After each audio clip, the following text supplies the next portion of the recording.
razie tak, na razie tak. Please take the seats.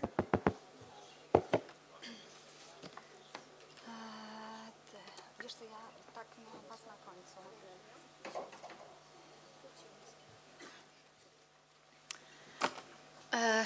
Okay, ladies and gentlemen, good morning, actually good afternoon. I would like to welcome all of you at the academic conference Ukrainian Refugees in Poland, 2 years after armed conflict at the Ukraine. And first, I would like to welcome our Deputy Rector, Professor Elżbieta Feret.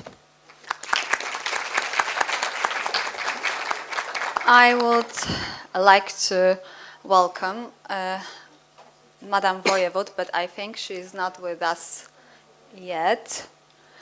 So sorry. I would like to welcome our Deputy Marshal Piotr Pilch. Are you sir with us? Oh yes.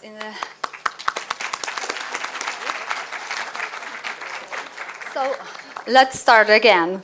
I would like to welcome Governor of our Subcarpathia Principal, our Voyevod, Madam Teresa Hol. I would like to welcome our Deputy Marshal Piotr Pilch.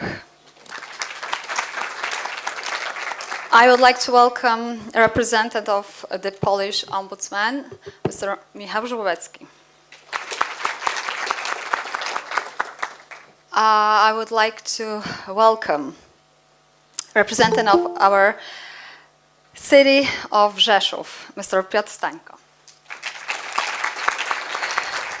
I would like to welcome representative of our legal regional authorities, professors, and all the other participants, and especially, last but not least, I want to welcome our honorable guests, delegation of American judges headed by Honorable Justice David Overstreet and Justice Aurelia Puczyński.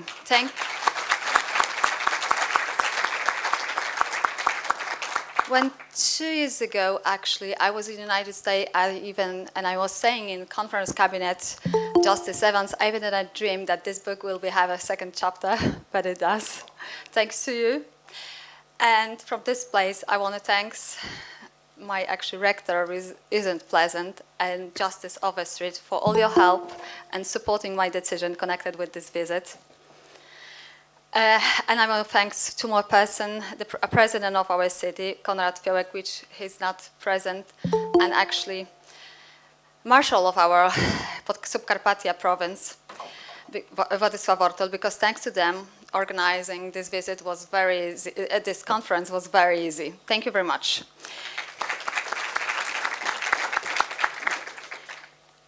And now it's time for ceremony of opening of the conference. Madam Rector, please take the floor.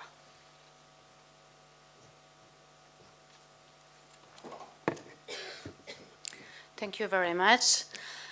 Ladies and gentlemen, as the Vice Rector of Social Science College, I would like to welcome you in our university on behalf of mine and on behalf of Sylwester Czopek, the rector of our University of Rzeszów. It is a great honor that you would like to come to our university, and I am very pleased that you are in so many number. A lot of you are here present today. I think this is because of the subject of the conference, Ukrainian refugees in Poland, experiences and challenges 2 years after the outbreak of armed conflict in Ukraine. It is a very important subject, especially now and especially in this place where we are today, for us, for Rzeszów city, because our neighbor we have, this is Ukrainian. So I think this is the reason why you would like to come here, and I am very grateful about this. Thank you very much. I would like to thank you, all participants, especially the guests, participants of the Justice of the Supreme Court of Illinois, and the judges of the Illinois state courts making the effort to take part in this event. It is a great honor. I would like to once again. I would like to thank Professor Beata Stępień-Załucka. She is the main organizer, so I would like to thank for your preparing. What can I tell more? I think that it will be a great opportunity for our guests, for our professors and the students to take part in this conference, to change the point of view, maybe to meet and maybe create the new environment for us for the future. I hope so. I think that it will be possibility to contact with each other. I hope so too. I wish you all fruitful deliberation, nice meeting, and everything what is the best. And I have to tell you, I'm sorry, because I have to go now. I have the meeting in Lithuania, so I have to take the plane.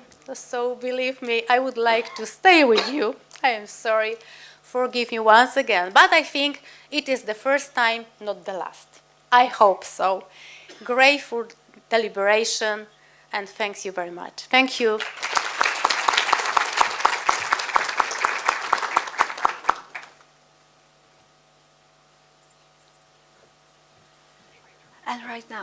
And right now, please take the floor, Madame Wojewód.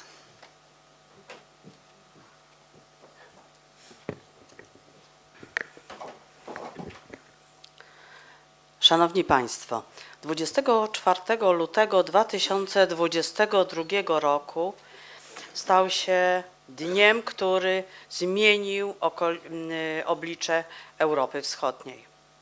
Wybuch pełnoskalowej wojny w Ukrainie wywołał ogromną falę migracji, zmuszając miliony ludzi do opuszczenia swoich domów w poszukiwaniu bezpieczeństwa. Niepewność i nieustanne zagrożenia skłoniły większość z nich do ucieczki za granicę, a Polska stała się jednym z głównych kierunków ich ucieczki. Niespodziewany napływ tak wielu osób, głównie kobiet i dzieci, postawił przed Polską szereg wyzwań logistycznych i humanitarnych, którym udało się sprostać dzięki zaangażowaniu dziesiątek tysięcy wolontariuszy z całego kraju. Polacy, otwierając swoje domy i serca, pokazali solidarność i wielkie współczucie. Minęły 2 lata od tych dramatycznych wydarzeń. W tym czasie wielu uchodźców podjęło decyzję o powrocie do swojej ojczyzny. Jednakże ci, którzy zdecydowali się pozostać w Polsce, często rozważają możliwość stałego pobytu, integrując się z lokalnymi społecznościami i wnosząc wkład w rozwój naszego kraju. Dyskusja na temat uchodźców wciąż jest żywa w polskim społeczeństwie i stanowi ważny element debaty publicznej. Uniwersytet jako miejsce wymiany myśli i poglądów pełni kluczową rolę w prowadzeniu rzetelnych i merytorycznych rozmów na temat doświadczeń związanych z obecnością uchodźców w Polsce przez ostatnie 2 lata.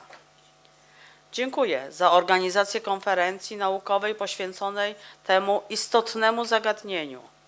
Jestem przekonana, że to spotkanie przyczyni się do pogłębienia naszej wiedzy i lepszego zrozumienia złożoności problematyki uchodźców. Życzę wszystkim uczestnikom konferencji inspirujących dyskusji, wymiany doświadczeń i nowych perspektyw, które wzbogacą nasze spojrzenie na ten ważny społecznie temat. Bardzo dziękuję Państwu.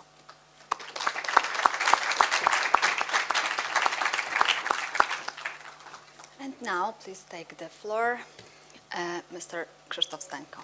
Please take the floor. Dzień dobry Państwu. Serdecznie chciałem wszystkich Państwa przywitać w imieniu Samorządu Województwa Podkarpackiego, pana marszałka Władysława Ortyla. Szczególnie witam sędziów Sądu Najwyższego stanu Illinois oraz sędziów sądów stanu Illinois. Przyznam się Państwu, że 1 maja lecę do Stanów Zjednoczonych, do Chicago na paradę polską i będę tam, jak co roku zresztą nasza delegacja samorządu wojewódzkiego uczestniczy w tej paradzie. Tym roku ja będę reprezentował wraz ze skromną delegacją, ale cieszę się, że będę, można powiedzieć, być trochę z rewizytą u Państwa. Proszę Państwa, faktycznie 2 lata wojny, 2 lata przyjmowania uchodźców, te pierwsze miesiące były niezmiernie trudne. Wielkie zaangażowanie służb rządowych pani wojewody, ale też i samorządu województwa podkarpackiego i innych samorządów spowodowało, że ta życzliwość w stosunku do przyjeżdżających tutaj Ukraińców, głównie to były kobiety z dziećmi, była bardzo wielka. Trzeba tu powiedzieć o wsparciu instytucjonalnym, bo o takim też mówimy, czyli służby wojewody, o wsparciu naszych samorządowych działań, zarówno samorządów województwa, jak i samorządów poszczególnych położonych na terenie naszego województwa. Oczywiście najważniejszą rolę odgrywały te samorządy, które były przy granicy z Ukrainą. Tam było kilka przejść granicznych, tam też bardzo wiele osób przekraczało granicę. Proszę Państwa, mieliśmy dni na początku marca, w którym w ciągu jednego dnia przekraczało granicę w naszą stronę 85 000 osób. Bardzo duże liczby. Wszystkie te osoby, proszę Państwa, były zaopiekowane przede wszystkim działaniami wolontariuszy. Uruchomił się dar serca wszystkich naszych mieszkańców Podkarpacia, którzy spontanicznie i z otwartym sercem przede wszystkim pomagali na każdym kroku, przyjmując tych ludzi zaraz z granicy, przyjeżdżając, odbierając samochodami i przewożąc do swoich domów. Dawali im schronienie, wyżywienie i przez wiele tygodni ich trzymali i utrzymywali w swoim domu.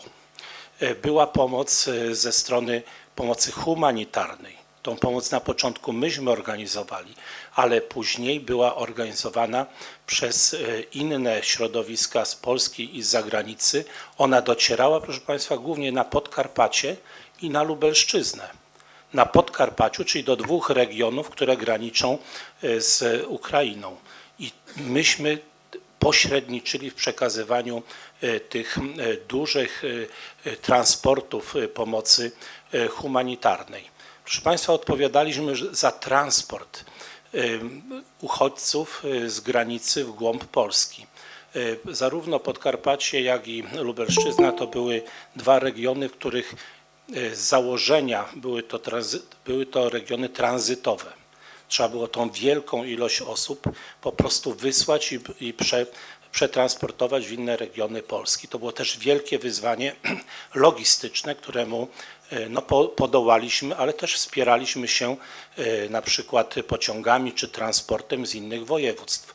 O to żeśmy też się ubiegali. To, co proszę Państwa najważniejsze, to wielka pomoc wolontariuszy. Jak przyjeżdżali do nas różne delegacje, wszyscy pytali o to, gdzie są obozy dla uchodźców. Nie mogli zrozumieć, w jaki sposób tak wielkie liczby osób zostały zagospodarowane przez mieszkańców. Każdy szukał, gdzie oni zostali zgromadzeni i gdzie są te obozy dla uchodźców. Proszę Państwa, na Podkarpaciu i w Polsce nie było ani jednego obozu, ani jednego miejsca, w którym zostali zgromadzeni uchodźcy i tam były im zabezpieczone warunki bytowe. To jest, proszę Państwa, wielki dar poszczególnych mieszkańców, którzy sami odpowiedzieli na to. Proszę Państwa, tak samo i problemy wyżywienia tych osób, które przekraczały granice, zaopiekowania się nimi, dostarczenia podstawowych produktów, to wszystko było, proszę Państwa, zabezpieczone na miejscu. To jest wielki też nasz, można powiedzieć, sukces nie tylko humanitarny, ale również organizacyjny. Też zostaliśmy docenieni, zarówno miasto Przemyśl, jak i miasto Rzeszów. Zostaliśmy przez prezydenta Żeleńskiego odznaczeni jako miasta ratownik. Taki tytuł. Proszę Państwa, żeby nie przedłużać, jeszcze raz serdecznie Państwa witam, życzę miłego pobytu na Podkarpaciu w imieniu samorządu województwa. Dziękuję bardzo.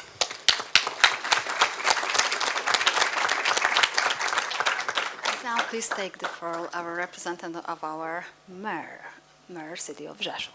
Please take the floor.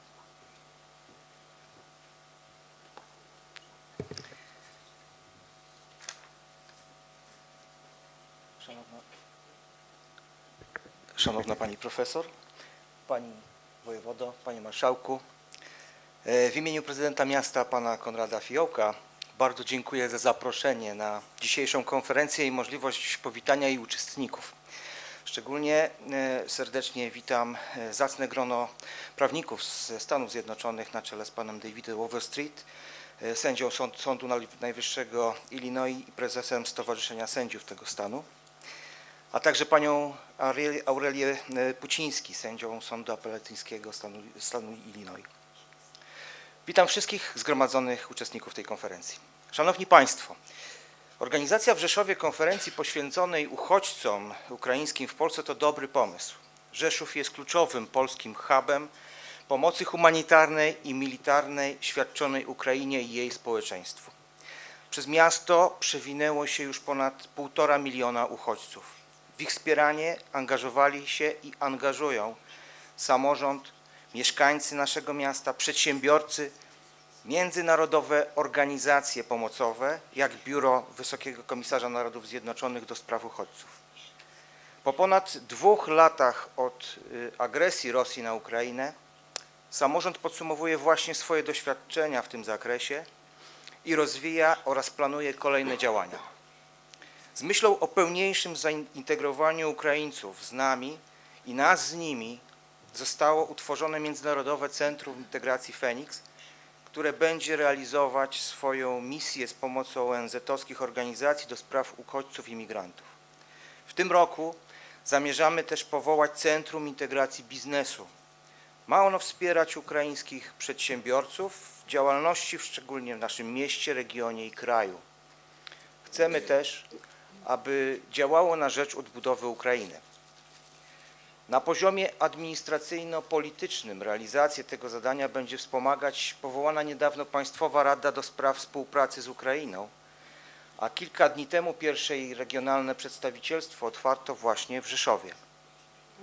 Będzie ono ściśle współpracować z inicjatywą All for Ukraine, która zrzesza ponad 60 polskich firm i której patronuje prezydent Rzeszowa.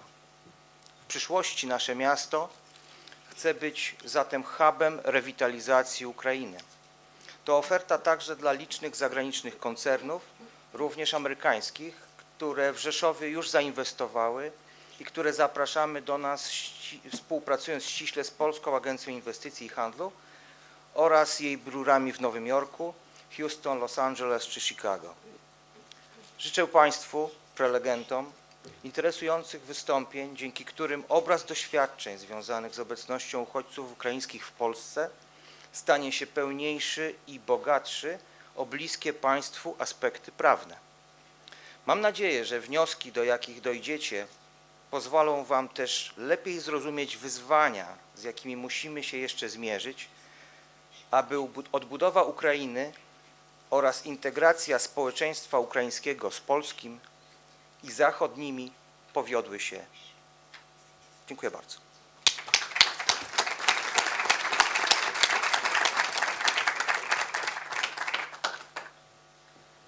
And now please take the floor Justice Honorable David Overstreet. Please take the floor.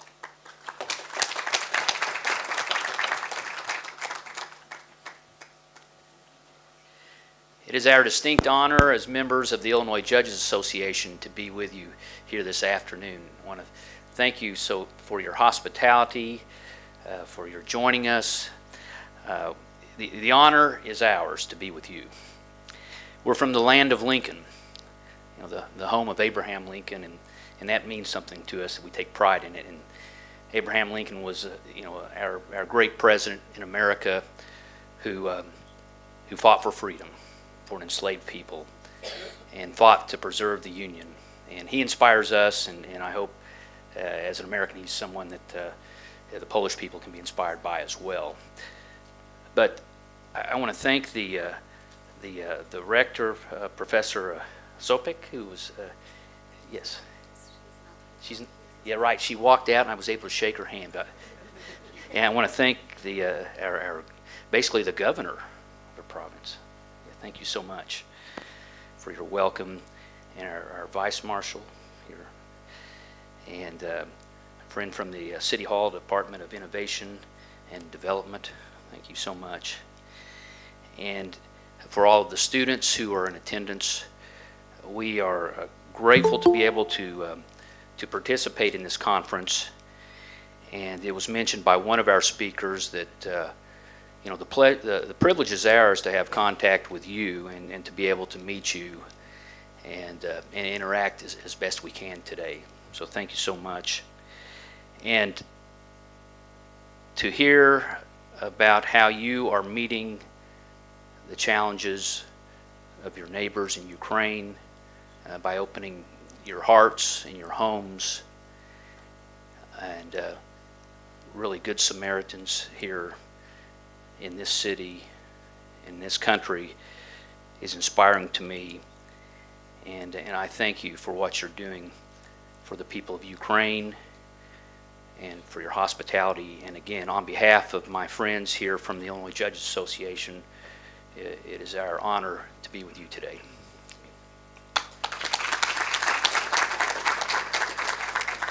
One more thing I'd like to say.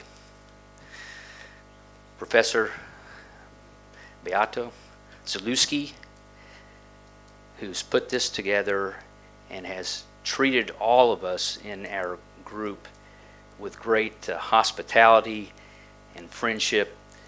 We are so thankful to her that this trip has been amazing. We got here on Saturday, but the role that she's played in helping us to have these experiences that we are having now, we are forever in her debt, and she has become, along with her husband, the Supreme Court Justice, friends of ours. So thank you so much for everything you've done for us on our visit.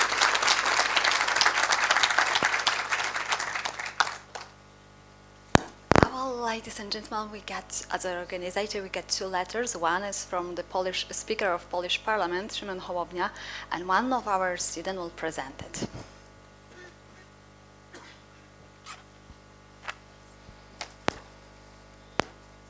Szanowni Państwo, drodzy uczestnicy dzisiejszej konferencji. Serdecznie dziękuję za zaproszenie do udziału w dyskusji w ramach konferencji naukowej Uchodźcy ukraińscy w Polsce. Doświadczenia i wyzwania w 2 lata po wybuchu konfliktu zbrojnego na Ukrainie. Niestety, wcześniej podjęte zobowiązania uniemożliwiają mi osobiste uczestnictwo w obradach. 24 lutego 2022 roku świat obiegła informacja o bezprawnej zbrojnej inwazji Rosji na Ukrainę. Nasza wiara w trwałość podstaw bezpieczeństwa w regionie uległa zachwianiu i ustąpiła miejsca poczuciu realnego zagrożenia. Przede wszystkim jednak diametralnej zmianie uległo życie milionów mieszkańców Ukrainy, którzy z przerażeniem i w pośpiechu opuszczali domy, szukając ratunku, często poza granicami swojej ojczyzny. Bardzo się cieszę, że podtrzymujecie Państwo zainteresowanie aktualnymi wydarzeniami w Ukrainie, również w swoich kręgach zawodowych, środowiskach naukowych i sędziowskich. Trwająca od ponad 2 lat rosyjska zbrodnicza inwazja, jej następstwa oraz związane z nimi wyzwania muszą być przedmiotem dyskusji na różnych szczeblach i w różnych gremiach, gdyż przezwyciężenie jej skutków będzie musiało się dokonać w wielu etapach i w wielu aspektach. Cieszy mnie również fakt, że kwestie te są przedmiotem międzynarodowej współpracy.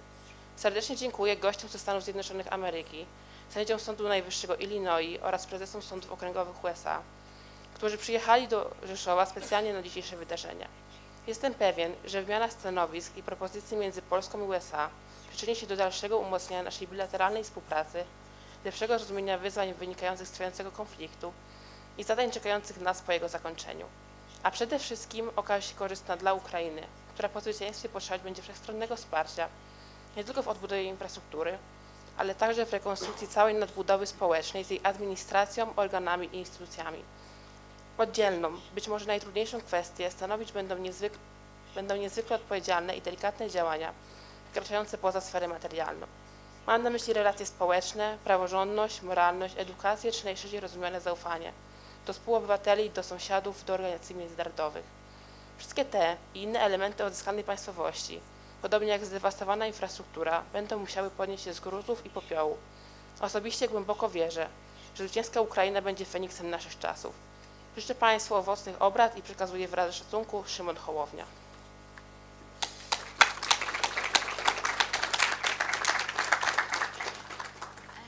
We have the other letter from actually Polish ombudsman. Please, Michał Robecki, take it.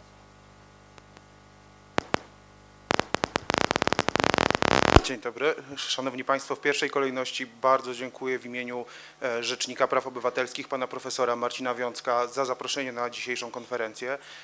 Pan Rzecznik niestety nie mógł się dzisiaj pojawić osobiście, natomiast przygotował list skierowany do Państwa, organizatorów, uczestników, który pozwolę sobie teraz odczytać.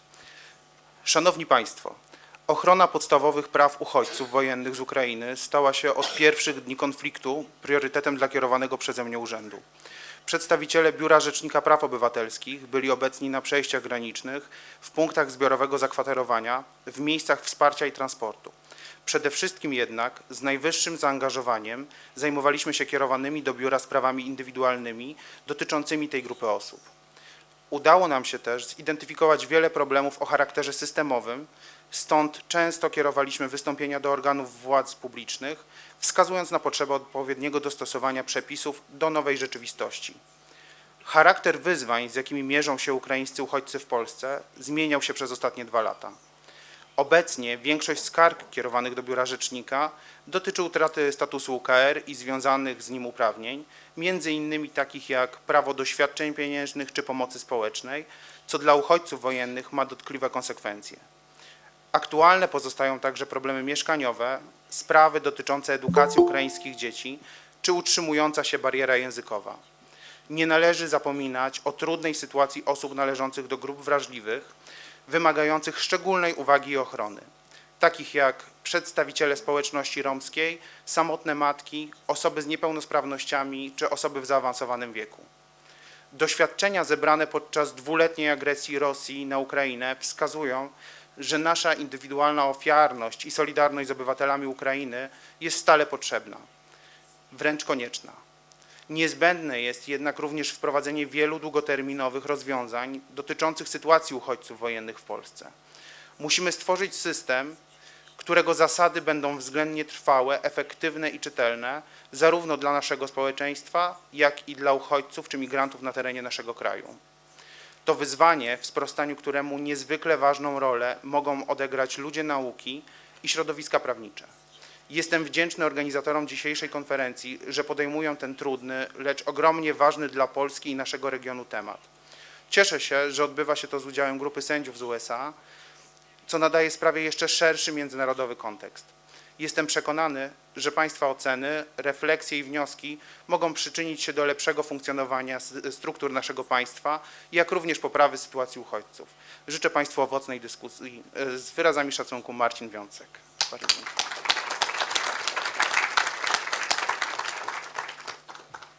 Ladies and gentlemen, we have a little bit, it's time to open actually.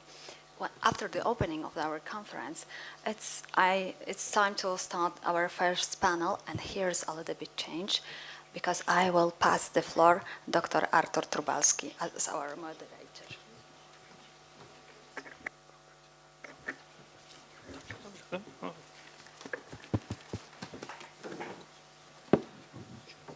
Dear guests, we have a little change in our program, but now the first speech is Professor Jan Olszewski, Polish law bodies and institutions supporting Ukrainian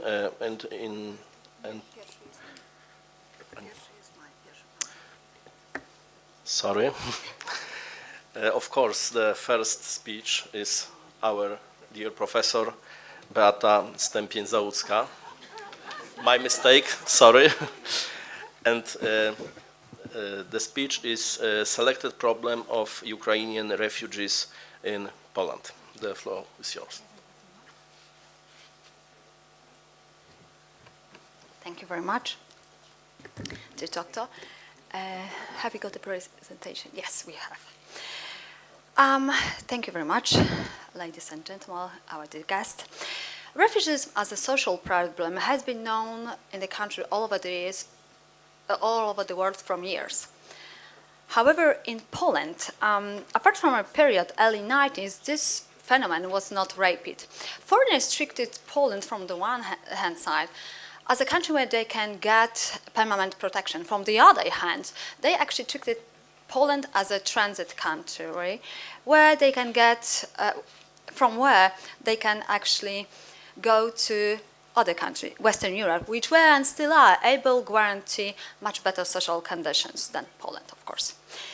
This state of affairs means that in terms of legal regulation, the Act of 13 June 2003 was significant. Everything was changed when the war started. 300,000 women and kids, mostly women and kids, in the first 50 days actually forced the necessity to regulate not only the legal status, but also the living conditions. Answer for this was the Act of 12 March. We will pass.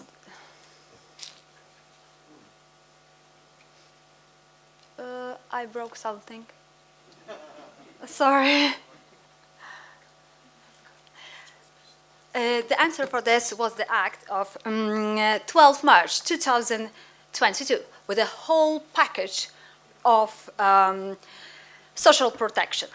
In Poland, the number of refugees for today is more than 2.5 million, but what set us apart, however, from the other country of the world is that the way we deal with reception. Because Poland created a completely new model, reception of the refugees.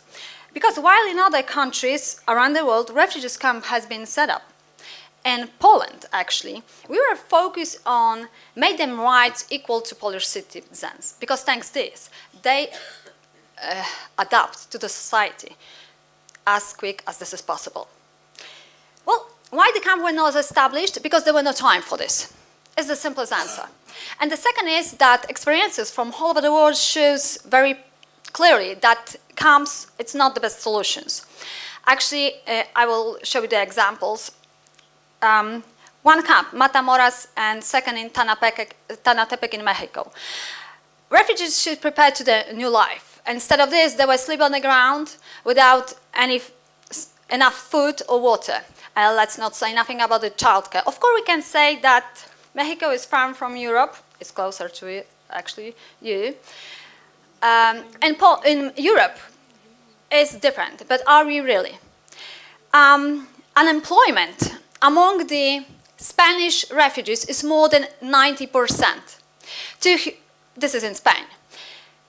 The second thing, 2 huge camps in Italy. One, San Ferdinando in Calabria, and the second one, Cara de Minello in Sicily, were actually taken over the mafias, from which the south of the Italy is famous. Actually, as a result, the organized crime groups has been taking money from the government. An original percentage of them has gone to the camps themselves. Actually, in addition, these organized crime groups were profited from forcing women, men, and even children to prostitution. Many even journalists suggesting that there were human trafficking there, actually. In Greece, what do you have here? It's very famous, actually, camp on Samos Island. Here we have retina scanner, fingerprint reader, and refugees can leave the camp only with a special pass. So I have a question. How are they supposed to adapt to their new life if they can't leave the camps? And the other country, Germany. Here, the main objection to the estate is that is overcrowding. And that's why actually they want to build two new camps very close to Polish border. So I have another question. If other countries in Europe have such a problem with refugees, why in Poland have succeeded? There is no simple answer for that, but I can say that we are a very similar nation, but a very difficult history which loses its meaning in the face of single enemy. So the first actually stage of the reception of refugees has been succeed. But today we have the second stage, everyday life with everyday problems. And what is very important actually, we don't have actually the most common problem with the refugees. Because employment among the refugees in Poland is more than 60%, and next for the Polish companies. And next 17 is working online for the Ukrainian and European companies. So unemployment of refugees, that's not the problem we have, but we have others. The first one is vaccination. Can we move? Because it is important. More, and more. Oh, we don't have presentation, so what will be the problem? But okay. Here, connected with vaccination, you need to know that in Poland we have very strict relation connected with vaccination. Actually, we have special vaccination calendar even. And the judgment from 9 May 2003 is important. Why? Because the Constitutional Tribunal ruled that the vaccination calendar should be issued in the form of ministerial decree. Thus, this judgment confirmed the obligatory of vaccination. As a result, compulsory vaccination are required not only in the kindergarten, in school, but also in many workplaces. But today, usually the admission to kindergarten, school or work is by declaration of refugees because normally they don't have any documents connected with this. But can we be sure that this declaration is correct? We can't. So what's the solution? Should be either to repeat the vaccination or to present the result of antibody test. There are no such a legal regulation in Poland yet, but they will have to be taken. Why? Because diseases that were almost completely eradicated, like scarlet fever, measles, venereal disease, or even HIV, which was trace disease in Poland, have returned. The other problem is connected with the lack of training in the basis of the current law. Well, among 4,695 refugees suspected of a crime, the number of Ukrainian citizens is 2,288 persons. And among this, and 70% of them is involving of driving a motor vehicle after consumption of alcohol. Well, the norm and the standards in Ukraine and in Poland are the same. It's 2 per mile, but the problem is that this ban actually in Ukraine is not enforced, while in Poland it's enforced very strictly. And that's why the statistics. The second problem, connected with the lack of training of the basic of current law, is connected with the bribery. Every day actually, teachers, police officers, and civil servants are explaining that you can't actually give benefits to workers of the groups, of any groups actually. But giving the benefits, that kind of benefits, what kind? Especially alcohol, even money. In Ukraine, it's very common. It's been perceived as a behavior of a good kind. In Poland, it's completely unacceptable. That's why actually civil servants explain every day to Ukrainian citizens the ban. They should even report it. But this behavior is such a common that just explain the ban and send the person away with the gifts. And the second problem, another problem connected with the lack of training of the basis of current law is punishment children. In Ukraine, this is sociable acceptable. In Poland, there is not social or legal consent. The state of law in Poland actually obligate the workers of social care to intervene in Ukrainian home of refugees. Today, they actually explain the Ukrainian parents their obligation that they can't using the corporal punishment. But I'm not sure what will be tomorrow, because correcting to our law, they should take away kids from home where the parents are using corporal punishment. I have hope they will figure out the situation here. And the other problem, this time not connected with the lack of training, but lack of information. Human trafficking. The war attracts not only that, but also the organized group crimes which make benefit from war, huge benefit from war.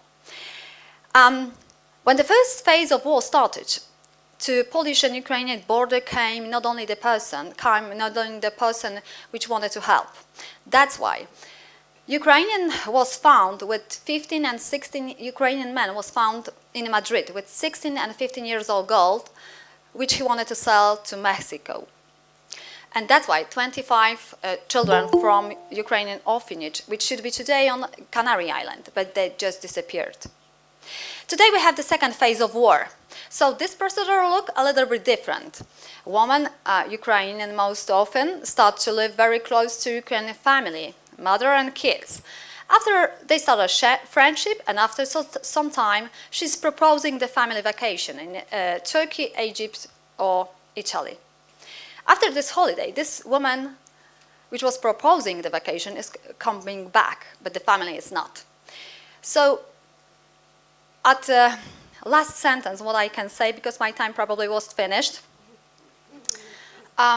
Polish doesn't have much experience connected with the refugees. That's why changing thoughts and experience with a country like US is for us priceless. Thank you very much.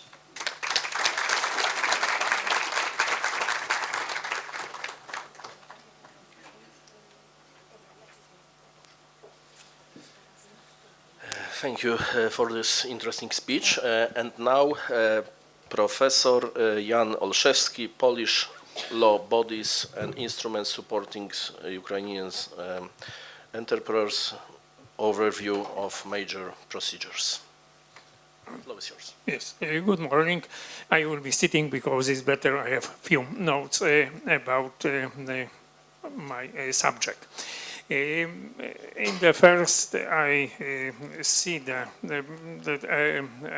I was a recipient of like a visit professor in Indiana University, Kellogg University in Washington, Minister of Commerce and American Bar Association. So I think that I understand Ukrainian problems same like you, because many times I spent in America. It was many years ago, but few I understand better.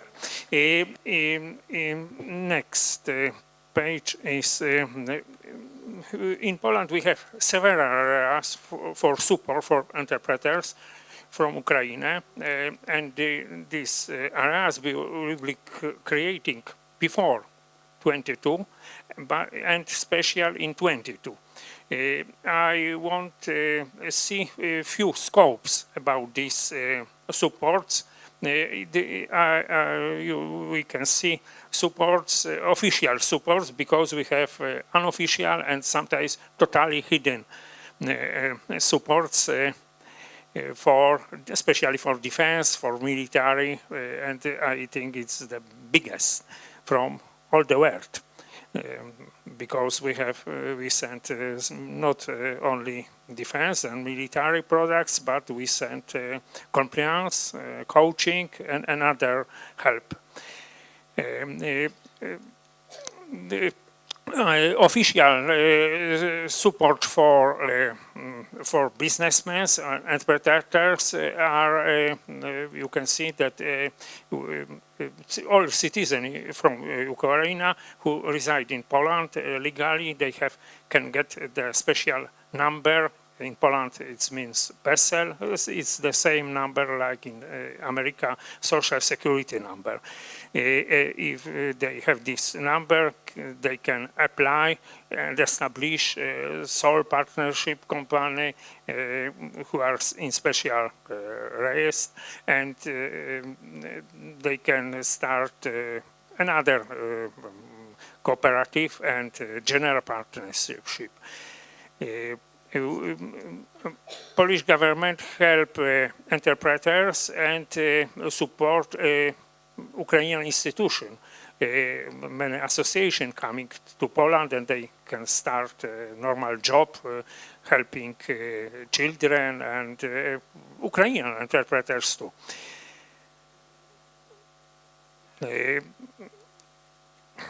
Second and third maybe scope which are helping for Ukrainians is assistance as all-time consulting.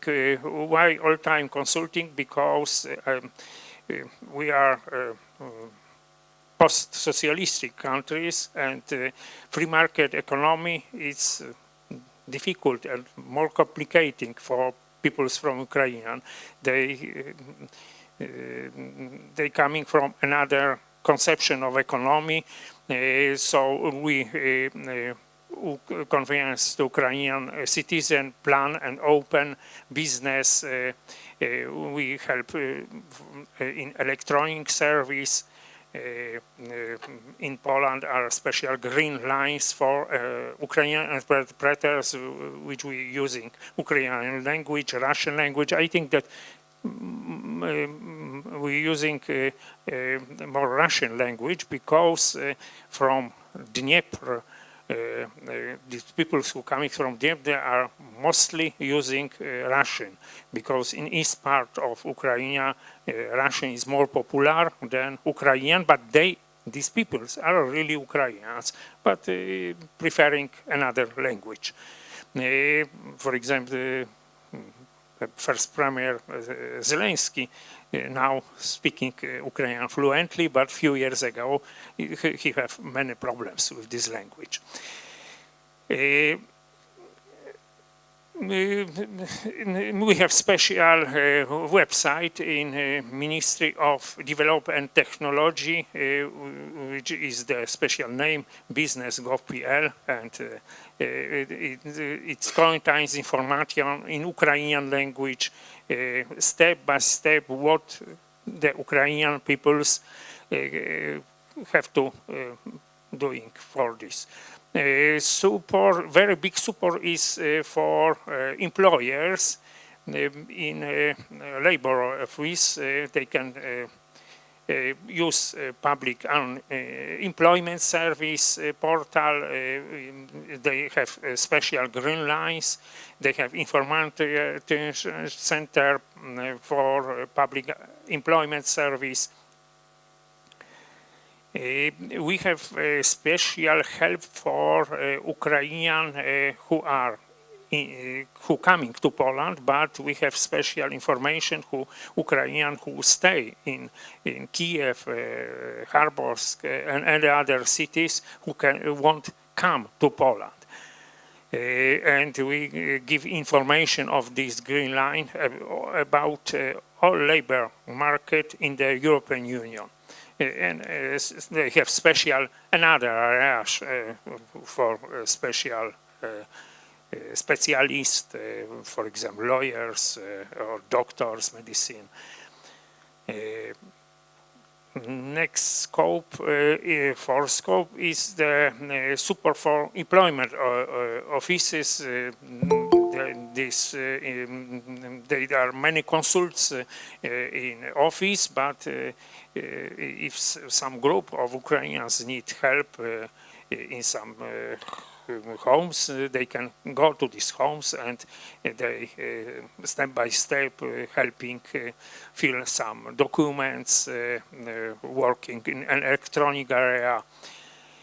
Special help is for unemployment persons who are from Ukraine for internship or co-financing the equipment. Sometimes medicine doctor need very expensive equipment. It's possible get special grants for this equipment and for preparing special workplace for this specializing person.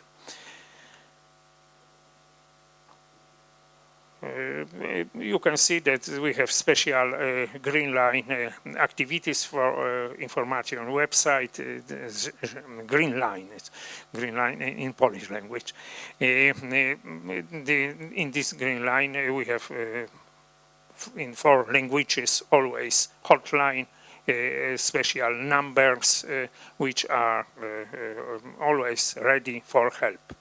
A special scope for helping its support for Polish Investment and Trade Agency. Polish Investment Trade Agency working for small and bigger businessmen, and if you need some infrastructure, you can contact with this office, and they can give co-working, relocation, sometimes logistic, production space. It's a special place in Warsaw, Bagatela 12. This is the name of the street. It's not so big, but they have another area which this agency rent and specially give for Ukrainians who need this extra space. Special support you can find for academics. It's especially my personal experience, because maybe more than 20 years ago I started my helping for Ukraine. Especially our help is in special area is Euroregion. Euroregion is European Union idea, which are special offices who are connecting peoples by the broad Polish and Ukrainian areas. We make special textbooks for Ukrainian in English, of course, in Ukrainian language, in Russian language. Now we have few proposals from Rzeszów University here for making incubator for Ukrainian peoples. We have planned initiative for Institute of our Legal Sciences assistance for founding, for financing, obtaining these areas. Special place which you can find Ukrainians, businessmen, interpreters is Rzeszów Incubator.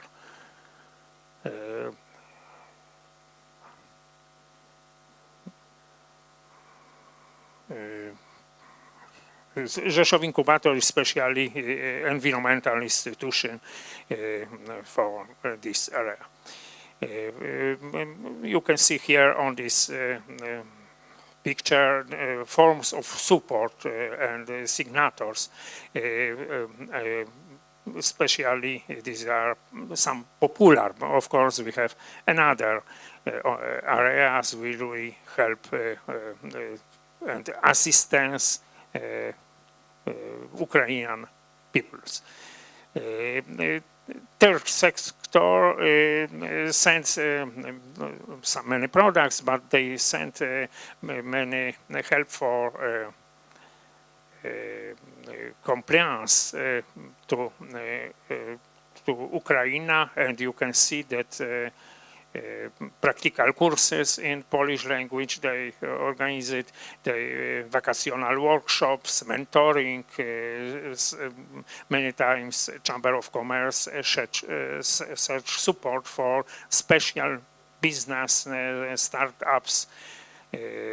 So it's another scope and other areas. So now you can see my supporting experience in few points. You can see because I was in Kiev, especially in Ministry of International Affairs, you can see some documents from this. After next page, we all time help changing law, and we using convenient cognitive science for transparent free market economy for people who 60 years was in no socialistic area, which are many manipulation, many differences than we can find in all European Europe law. So you can see here there's from my documents it's emblem from this National Academy of Nutriennych Spraw Ukrainy, my documents in Polish language about Ukrainian arbitral court, because you are from Supreme Courts and district courts and state courts, and in Poland this court we have few members from courts, but we have big problems because in Poland we want to change this area, but because it's very slowly working, and we try change and put for arbitrators, especially arbitral court, conciliation, mediation. Maybe it will be good ideas for Ukrainian too, and I find some articles about Ukrainian. Here is the name of this book about mediation in Ukraine, in Poland, or in other countries. Yes, yes. This is the last page about book about Ukrainian law, which we change for Polish businessmen, and in opposition we have the same for Ukrainians. Thanks a lot. Thank you for listening. This very short, maybe boring. Thank you very much, dear professor. And right now, please, Professor Dr. Joanna Uliasz, to present us complementary of compulsory education of the Ukrainian refugees in Poland, in Polish practice. Thank you, Professor. My speech is divided into 4 parts, 4 short parts. First part, an introduction. Second part, legal framework, a little bit about international and domestic law in the relation of the right to education. Third part, current situation of Ukrainian children in Poland and problems that we unfortunately have to face. And at the end, short conclusions. So let's get started. First part, an introduction. Every child is endowed with an inherent right to education, which includes free and compulsory schooling in public institutions. In the context of our swiftly advancing 21st century society, characterized by an explosion of sophisticated technologies, the value of knowledge and intellectual resources is escalating at an unprecedented rate. The constitutionally enshrined right to free education within public schools, in conjunction with the mandate for compulsory education, not only nurtures individual development, but more crucially, facilitates access to an education that has significant repercussions for an individual's economic and social status. Consequently, any situation in which members of a social group are deprived of the right to education requires a critical analysis. Second part of my speech. Allow me to proceed by outlining the legal framework surrounding the duty of schooling. The right to education, inherently associated with the universal mandate for compulsory schooling, is enshrined in 3 international human rights treaties, to which Poland is a signatory. As a result, the Republic of Poland is compelled to adhere to the international law that binds it. And now, shortly about those 3 human rights treaties. The first international treaty, this is the International Covenant on Economic, Social and Cultural Rights. The second one, this is the Convention on the Rights of the Child. And the last one, the Convention Against Discrimination in Education.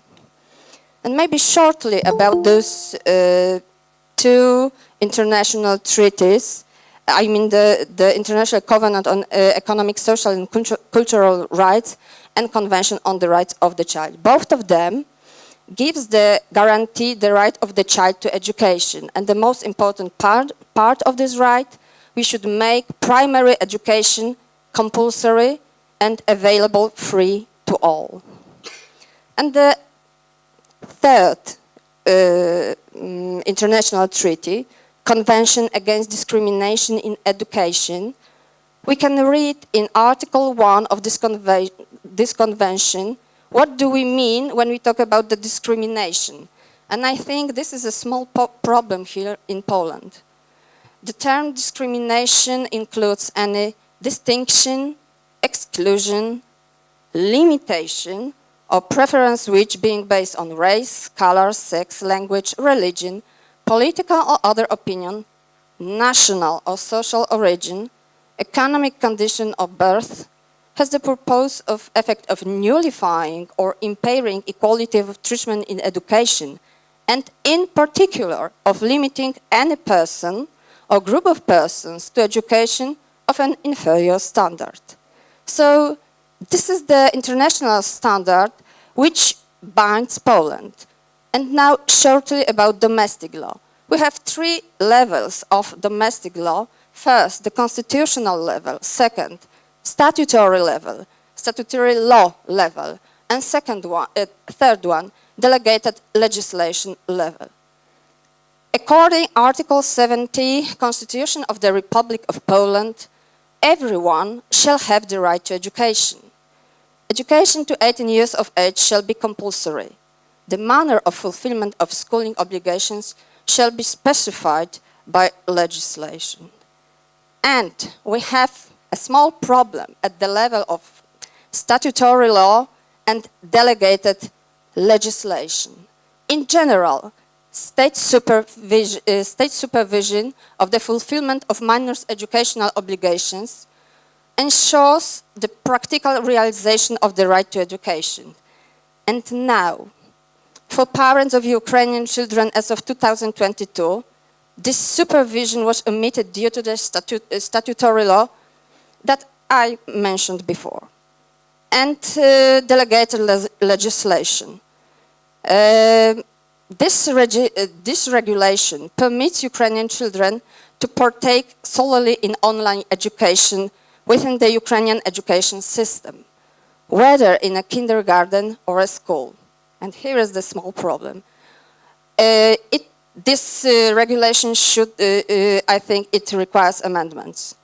My reflection stems from the fact that these children are exempted from the compulsory schooling requirement or the obligation to attend a Polish educational institution. According to the stipulation of delegated legislation, it is deemed sufficient for a parent or guardian to submit to the municipal office a declaration of the child's continuing education in the Ukrainian system. So when parent will say, okay, our child is attending the Ukrainian education system, online system, it is enough for Polish government. We treat this like protecting the right to education. From my perspective, this regulation contradicts Article 1 of the Convention Against Discrimination in Education, as well as Article 70 of the Constitution of the Republic of Poland. However, it is important to note that this particular article of delegated legislation has not undergone a constitutionality review by the Polish Constitutional Court. Third part of my speech. What kind of problems do we have to face as a fact of this kind of legal solutions? The Polish government has documented the presence of over 280,000 Ukrainian children currently enrolled in Polish schools. Official data indicate that more than 1,700,000 Ukrainian citizens with the legal status of war refugees reside in Poland, with 35% of this population being under 18 years of age. In addition to these recent arrivals, there are approximately 1.5 million Ukrainians who had settled in Poland prior to the outbreak of the conflict. Nowadays, the specific number of individuals engaging in distance education within the Ukrainian education system, as well as those who have ceased their educational pursuits altogether, remains uncertain. Non-governmental organizations estimate that issue could potentially affect between 170,000 to 200,000 Ukrainian children. Conclusions. To align with constitutional and international standards, both statutory law and delegated legislation require amendments. It is imperative to all Ukrainian children are integrated into the compulsory full-time education system within Polish schools. Prior to the formal education, this is my opinion, these children should be afforded the opportunity to undergo intensive Polish language training, which is not done right now. This preparatory learning should be culminate in a state-administered examination designed to certify their proficiency in Polish language. Successful completion of this exam should be a prerequisite for access to the Polish educational system, ensuring that each child is prepared to thrive in their new environment. Thank you for your kind attention.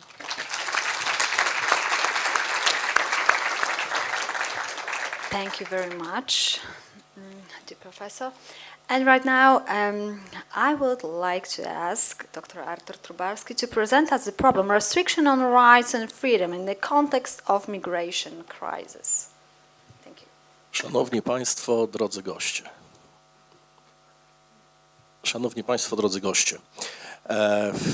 Mój tytuł referatu dotyczy pewnych konstytucyjnych i nie tylko, ale też ustawowych podstaw, na podstawie których można w pewnych przypadkach ograniczyć wolności i prawa człowieka.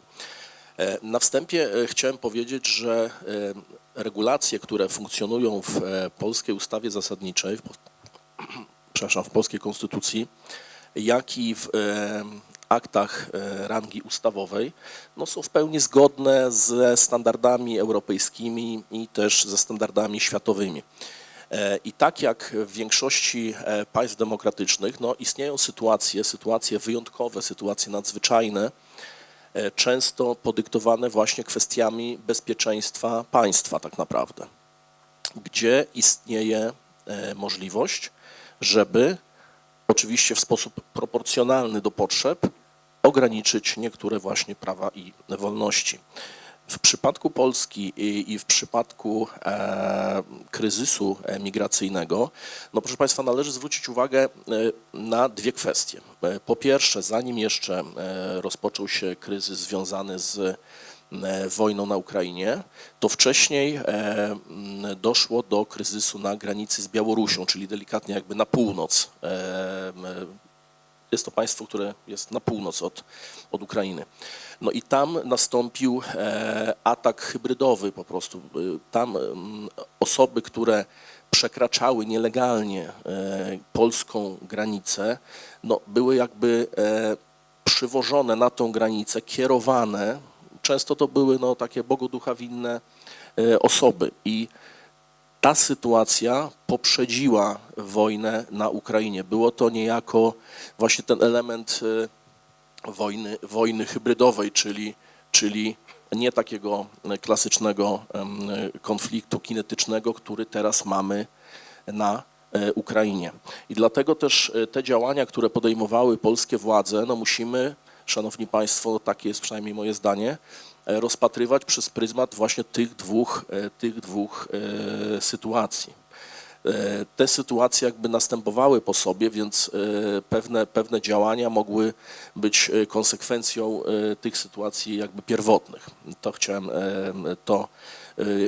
jakby w mojej wypowiedzi podkreślić, żeby państwo mieli taką jakby świadomość, szczególnie nasi drodzy goście ze Stanów Zjednoczonych. Proszę państwa, ja mam tą przyjemność, że pracuję jako wykładowca tutaj na Uniwersytecie Rzeszowskim. Zresztą widzę bardzo dużo moich studentów, których pozdrawiam. Bardzo się cieszę, że jesteście. I proszę państwa, dodatkowo ja mieszkam jakieś 180 km od Rzeszowa, koło miasta Lublin. Lublin to jest na północ od Rzeszowa, jest to stolica województwa lubelskiego, a właśnie województwo lubelskie i województwo podkarpackie, tak jak to było powiedziane podczas otwarcia konferencji, no najbardziej jakby odczuły ten kryzys migracyjny. I oprócz tego, że jestem wykładowcą, to jestem też radcą prawnym, adwokatem, radcą prawnym. I mam jakby, no tak moja droga zawodowa się ułożyła, że pracuję jako prawnik w Urzędzie Miasta we Włodawie. Włodawa to jest, bardzo proszę zobaczyć sobie nawet później w Google, Wlodawa. Jest to miasto, które jest położone na tak zwanym trójstyku, czyli jest granica białoruska, granica ukraińska i granica polska. No i podzielę się z państwem takimi doświadczeniami, bo tutaj koleżanki i kolega w sposób znakomity jakby tą warstwę prawną przedstawili, więc ja pozwolę sobie jakby powiedzieć państwu, jak to odnieść to wszystko i przedstawić przez pryzmat praktycznie, jak to wyglądało, prawda? No bo nie wiem, jaki był, powiedzmy, przekaz w Stanach, jak ta sytuacja na granicy wyglądała. Mianowicie ja, żeby dojechać do pracy tam w urzędzie, musiałem mieć przez urząd wystawioną taką, no może nie przepustkę, tylko taką pisemną informację, że jestem zatrudniony, że jadę w celu wykonywania pracy, prawda? I kilka kilometrów jakby od samej granicy, bo miasto leży nad rzeką Bug, to jest rzeka graniczna między Białorusią a Ukrainą. No i proszę państwa, wyglądało to tak, że służby, szeroko pojęte służby mundurowe, czyli policja, Straż Graniczna, ale też służby celne, no po prostu dokonywały kontroli osób wjeżdżających i wyjeżdżających. No i to był jakby przykład, jak faktycznie wyglądało ograniczenie prawa do wolnego przemieszczania się, prawda? Więc nie wyglądało to w żaden sposób jakiś taki no, bardzo drastyczny. Na tych terenach przygranicznych też była troszkę ograniczona możliwość prowadzenia działalności gospodarczej, prawda? Więc to był taki kolejny element. Powiem tak, sytuacja oczywiście z tym kryzysem, który no, trwa dalej tak naprawdę, była bardzo poważna, ale myślę, że nie tylko władze centralne, władze krajowe polskie, ale też przede wszystkim władze samorządowe, prawda? No, stanęły na wysokości zadania i właśnie to, co było wcześniej tutaj poruszane, udało się zapewnić pomoc uchodźcom z Ukrainy na bardzo wielu płaszczyznach, a jednocześnie przed tym kryzysem uchodźczym udało się powstrzymać ten kryzys związany z atakiem hybrydowym reżimu białoruskiego, prawda? I dosłownie jeszcze kilka zdań, bo tutaj koleżanki sygnalizują, że za długo już mówię. Korzystając z okazji, że mamy tutaj tak znakomitych gości, chciałbym podkreślić bardzo ważną rolę przyjaźni Polski i Stanów Zjednoczonych. szczególnie właśnie w dobie takich kryzysów, bo ja myślę, że tutaj bez zaangażowania Stanów Zjednoczonych myślę, że Ukrainy by już nie było. A nie wiem też, czy co byłoby z Polską, więc ja się bardzo cieszę, że ta współpraca cały czas trwa i rozumiem, że Państwa naprawdę no, tak bardzo liczne przybycie tutaj jest tego dowodem. Bardzo dziękuję. Thank you very much, dear doctor.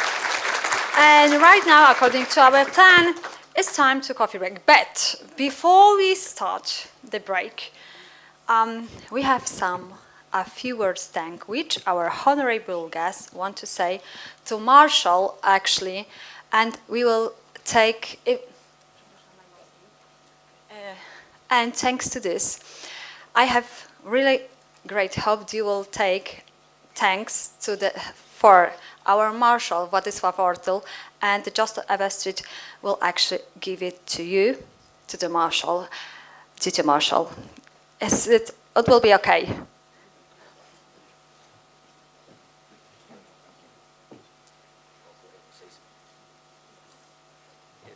It is with great pleasure, and again, we're honored to be here, but it is our privilege to give this small gift of our appreciation to the Marshal. Thank you so much.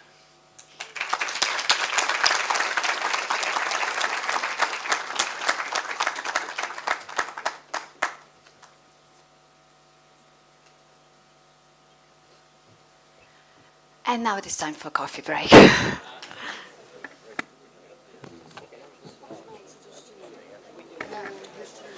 We have 40 minutes, 30 minutes.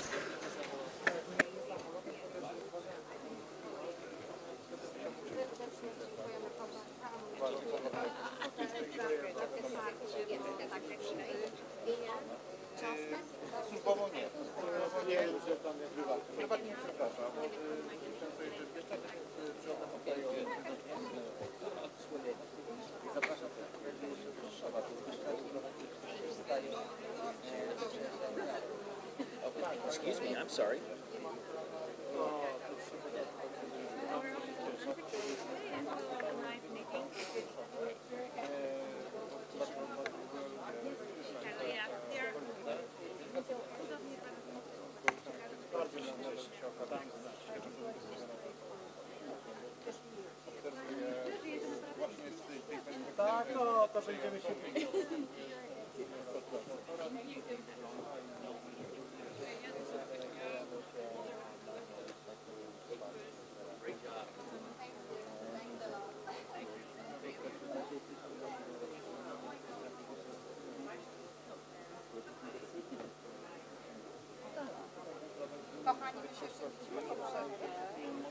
No, ja czy się przewiecie? Ciekawe, dobra, wracajcie.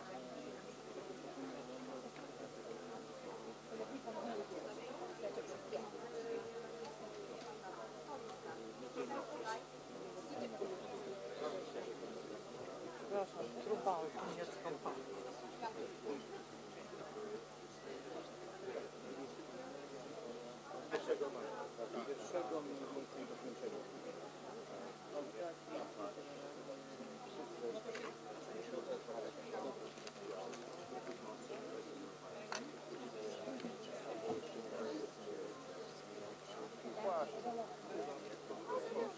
A możemy Pani zadać pytanie? Tak, tak. Mam nadzieję, że uda się. Tak?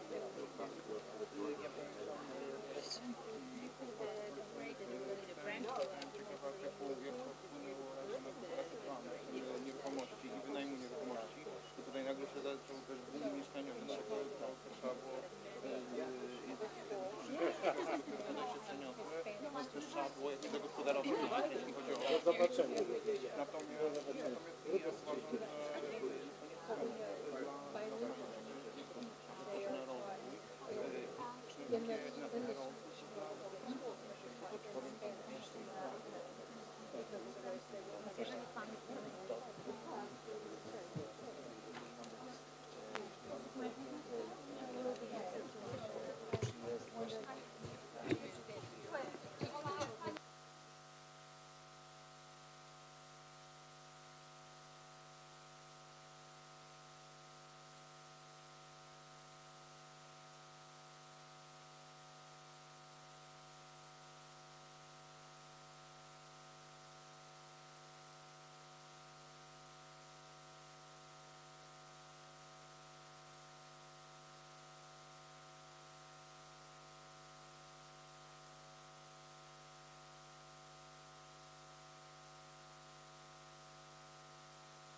Ladies and gentlemen, it's time to start the second panel, and I pass the vote.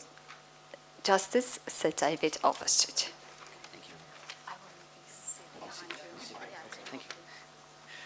Welcome back to the second part of our panel discussion.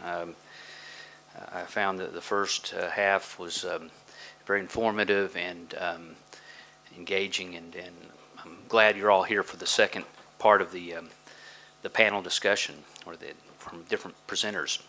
The first presenter this afternoon is Professor Anna Golanka, and she will be speaking on the crime of money laundering in the face of war in Ukraine.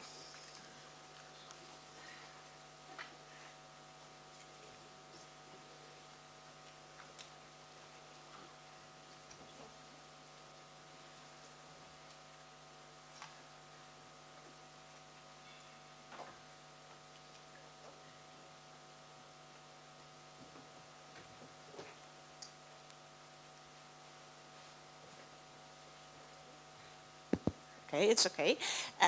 First of all, I'd like to thank you for the invitation and possibility to talk about the subject of money laundering, because I have to explain that professionally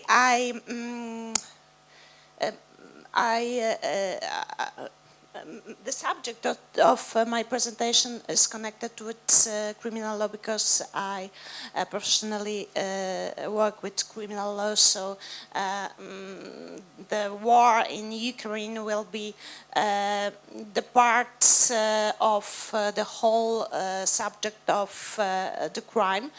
But first,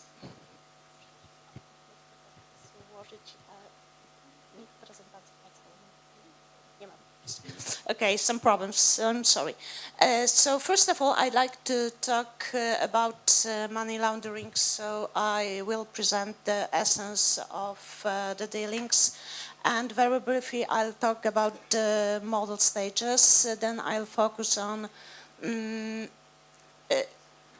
sources of money laundering, because money laundering has complex nature. It means that before we get illegally obtained gains, we have to have some basic crimes, sources crimes, doesn't matter how we call it, and the gains connecting with my presentation now will come from crimes like human trafficking and the source acts from which profits are generated, Havala system as a part of a system where, in which money are gathered, or migration problem in the context of drug trafficking, or even cyber laundering. First of all, definition. Generally speaking, money laundering is the process consisting with a lot of actions as a result of which we obtain gains that have appearance of legally obtained, so as they come from legally origins, as they have legal origins. So money laundering allows to transform illegally obtained gain into seemingly legitimate funds, and the crimes that are basic crimes, predicate crimes, sources crimes can be, or serious crimes like I mentioned human trafficking, or sometimes can be simply illegally sources, tax crimes, for example. Interpol's definitions, according to Interpol, money laundering means an act or attempt act to conceal or disguise the identity of illegally obtained proceeds, so that they appear to have originated from legitimate sources, and as the whole process, money laundering, has three main stages. We talk the stages as placement, lokowanie, layering, nawarstwianie, integration, integracja. So placement usually is I would say that it's the main stage. However, some authors in the publication talk that the last one is the main stages. However, placement is this stage that for us now is, I would say, the most important, because in this stage we can talk about the crimes that were committed and from which illegally gains are derived. So is the place in which the funds are introduced into the financial system. Then we have a lot of other usually financial transactions, and they build, I would say that they build layering stage, and perhaps from this point of view is even the substantive stage of the whole process of laundering money. And the last one, in which property is reintroduced as legal, or after becoming the appearance of legally obtained to the turnover. And when we talk about predicate sources based crimes, and in the context of Ukrainian, we think about refugees or migrants from Ukraine, and we can talk about using these people as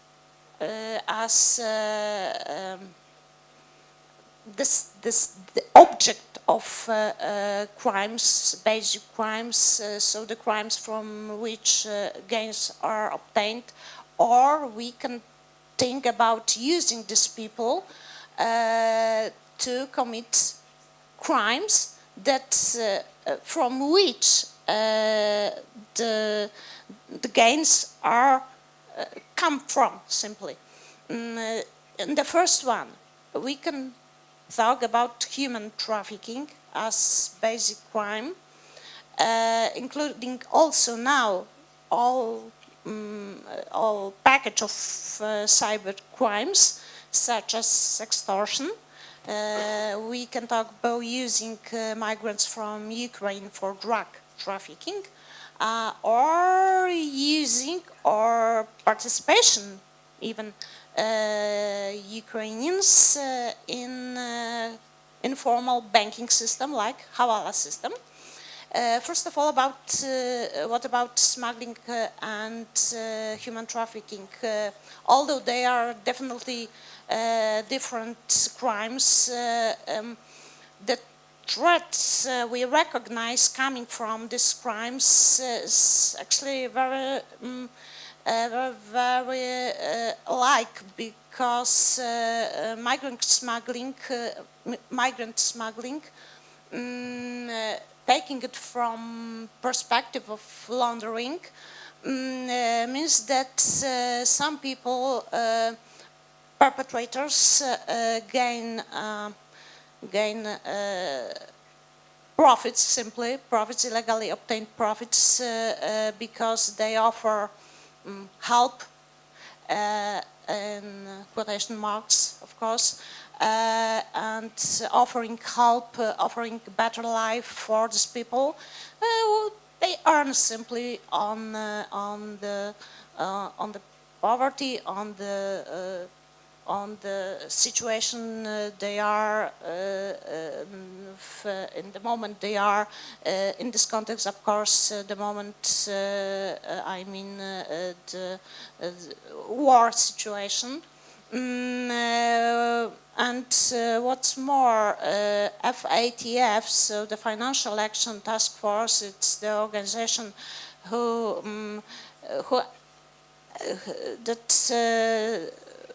that aims to recognize all threats connected with money laundering and prepare, for example, regulations anti-money laundering, published the report entitled, as you can see, Money Laundering and Terrorist Financing Risk Arising from Migrant Smuggling, because this organization recognized migrant smuggling, including Ukrainians, but not only, as one of the most danger, of course, thinking about basic crimes and the consequences also money laundering.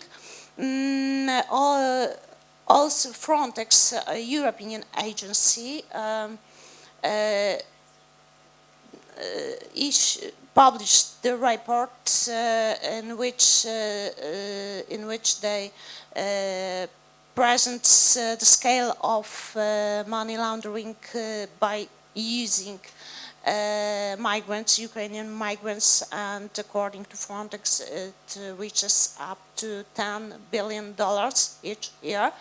And on the other hand, human trafficking, we all know and know this crime, and I have no time to talk about the separate crime that is human trafficking, but what's now important that human trafficking has another face, I would say, because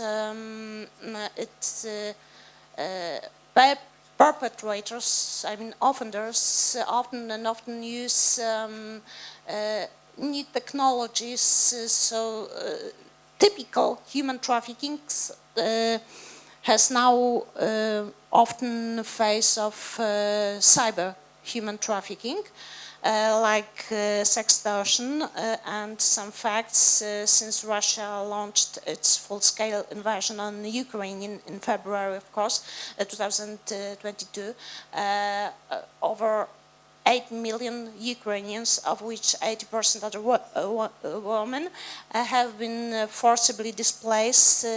From that 65% of human trafficking involves women, usually for sexual exploitation. Now I would say that now the most dangerous can be seen in the sextortion, I mean in use of online platforms. And according to data from Organization for Security and Cooperation in Europe, the number of rapes against Ukrainian women has increased by 260% since the beginning of the war. The scale is terrible, and we should all realize that human trafficking, it's not only women, but human in general, also children abuse, also using people for begging as a new phase of human trafficking, and now also organ trafficking. That is increasingly taking place via internet. And what about cyber crimes? We know that cyber crimes, I mean crimes committed via internet, very broadly speaking. Also is committed by using virtual money laundering, so by using a virtual currency as virtual money laundering, by using a virtual currency.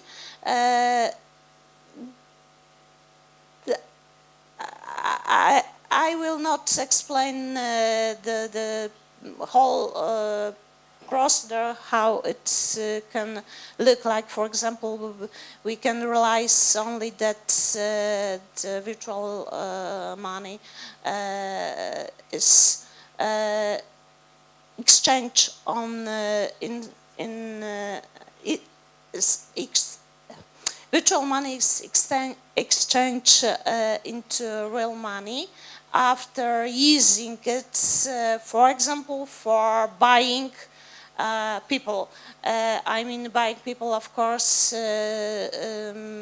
thinking about human in the context of human trafficking, because it's not a thing, but as basic crimes, human trafficking generates profits from selling people, in quotation marks, of course.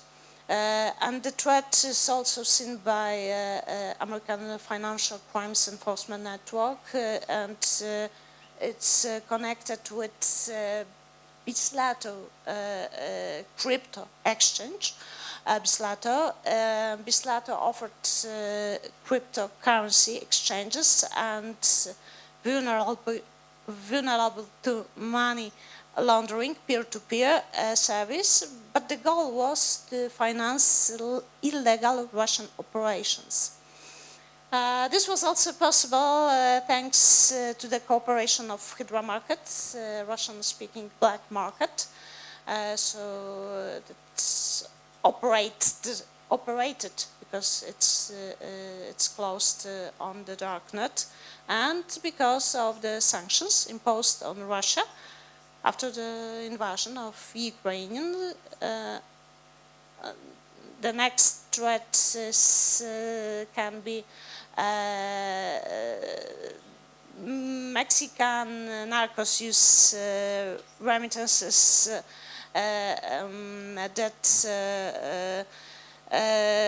that for which are used the Ukrainian migrants, for example, drug cartels using remittances. It's all connected with Havala system, I mean underbanking system. It's even invisible system, it's called also invisible system, where drug cartels using migrant workers, including this coming from Ukrainian, to send illicit earnings. They are simply hiring people on both sides of the border, I mean US and Mexico, to move small sums that are difficult to trace to narcotic kingpins.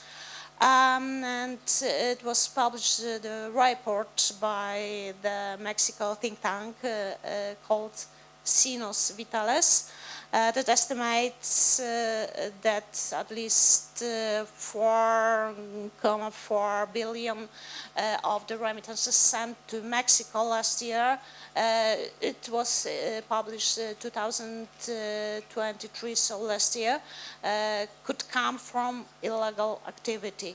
It's all connected with informal value transfer systems. One of them is called, can be called, is known as simply as Havala system. It's a way to transmit money without any currency. Actually, it's moving, where Havalers are kind of brokers that helps to transfer money without using real official banking system. And this broker can be also Ukrainian migrants. So they are abused in this way to commit crime, because, or at least to take some actions that are not legal and from which gains are obtained, and then they are introduced into legal turnover, and in this way we waste the money. That's all. Thank you for your attention. So short time.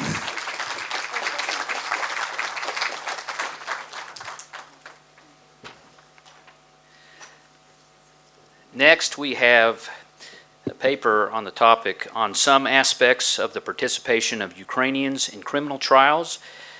It was written by Dr. Peter Sawinski, and it shall be read by Dr. Beata Horska.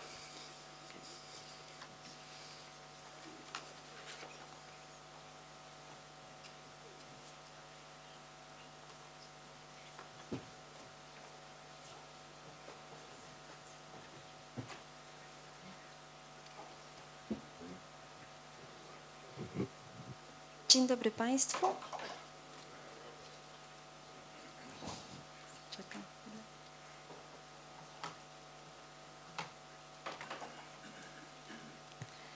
Dziękując za możliwość wystąpienia, w pierwszych słowach muszę powiedzieć, że wyłącznym autorem tekstu, jaki Państwu zaprezentuję, jest pan profesor Sowiński, który niestety w dniu dzisiejszym nie mógł tutaj uczestniczyć w tym wydarzeniu. Bardzo tego żałuję. Ale mam nadzieję, że będę w stanie przekazać Państwu wszystkie jego uwagi na temat prawa do tłumaczenia, bo to prawo do tłumaczenia będzie właśnie tematem wystąpienia, które w świetle obecności uchodźców w Polsce i ich występowania w procesie karnym w charakterze stron czy też innych uczestników postępowania jest niezbędne. Oczywiście naturalną formą komunikacji interpersonalnej jest język, stąd też oczywiste, aby ta możliwość porozumiewania się wśród uczestników była niezachwiana, co też w dobie dzisiejszej nie tylko migracji, ale właśnie tym ruchom uchodźczym musi być w jakiś sposób osiągalne. Natomiast niezapewnienie uczestnikom postępowania możliwości swobodnego wyrażania poglądów czy stanowisk z pewnością odznaczyć się znacząco musi na naczelnych zasadach procesu karnego, polskiego procesu karnego, więc na zasadzie prawdy materialnej, prawa do obrony czy też zasady kontradyktoryjności. Rozpoczynając od takiego ujęcia konstytucyjnego problematyki języka polskiego, to Konstytucja w artykule 27 stanowi i nadaje językowi polskiemu status języka urzędowego. Pojęcie języka urzędowego jest oczywiście węższe od pojęcia języka państwowego.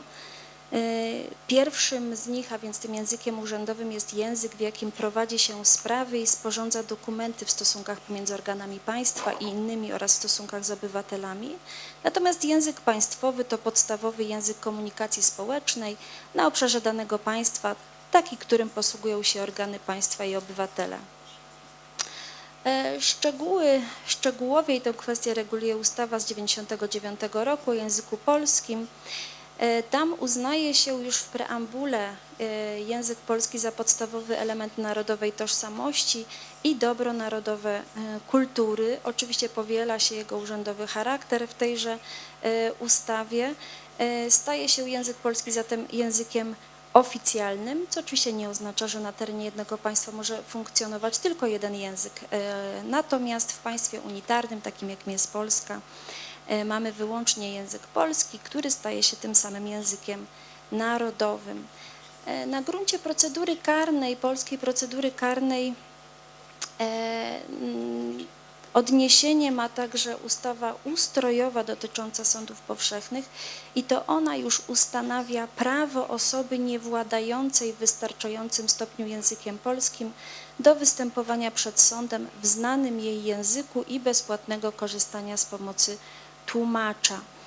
Prawo do pomocy tłumacza służy oskarżonemu bez względu na posiadane obywatelstwo, czy nawet brak takiego obywatelstwa, a nawet dopuszczalna może być sytuacja, z której to z prawa do tłumaczenia będzie korzystała osoba, która w świetle ustawy o języku polskim może legitymować się urzędowym poświadczeniem znajomości języka polskiego, choć z pewnością byłby to wyjątek od pewnej reguły.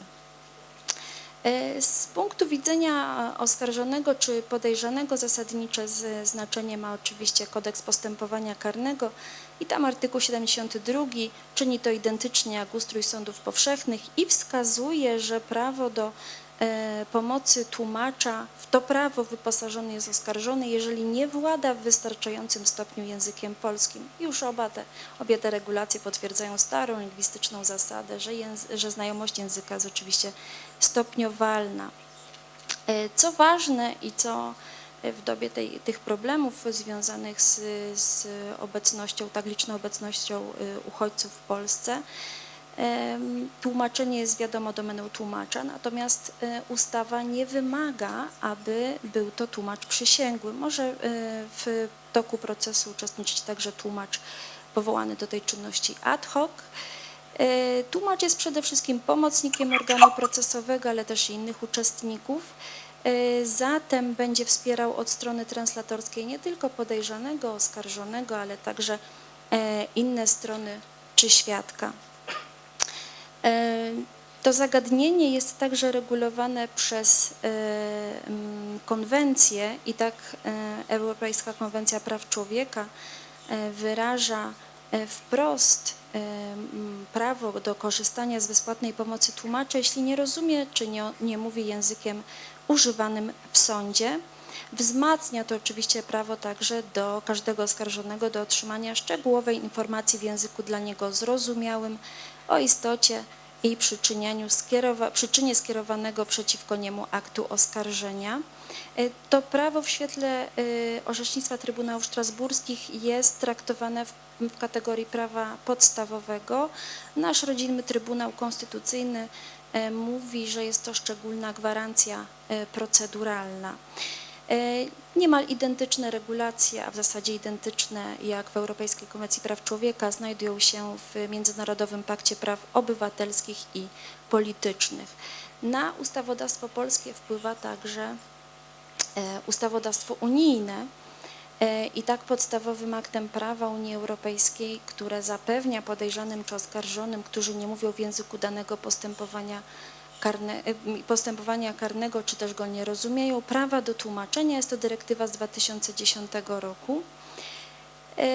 I tam wskazuje się, że tym językiem urzędowym w danym państwie jest język urzędowy używany przed sądami. Zdecydowanym novum w tej ustawie jest rozróżnienie tłumaczenia ustnego i pisemnego. Nasz kodeks wprost mówi o tłumaczeniu pisemnym, natomiast trudno sobie wyobrazić, jeżeli byłoby to uzasadnione okolicznościami sprawy, żeby uniemożliwić tłumaczenie pisemne. Wedle tych regulacji unijnych uprawnienie takie służy od chwili, gdy właściwe organy danego państwa członkowskiego poinformują za pomocą oficjalnego powiadomienia, że podmiot uprawniony jest podejrzany lub oskarżony o popełnienie przestępstwa, natomiast wygasa w momencie zakończenia postępowania, które jest rozumiane jako ostateczne ustalenie tego, czy popełnił on przestępstwo. W świetle regulacji unijnych powstanie prawa do tłumaczenia związane jest z niemówieniem w języku danego postępowania karnego, czy też nierozumieniem tego języka.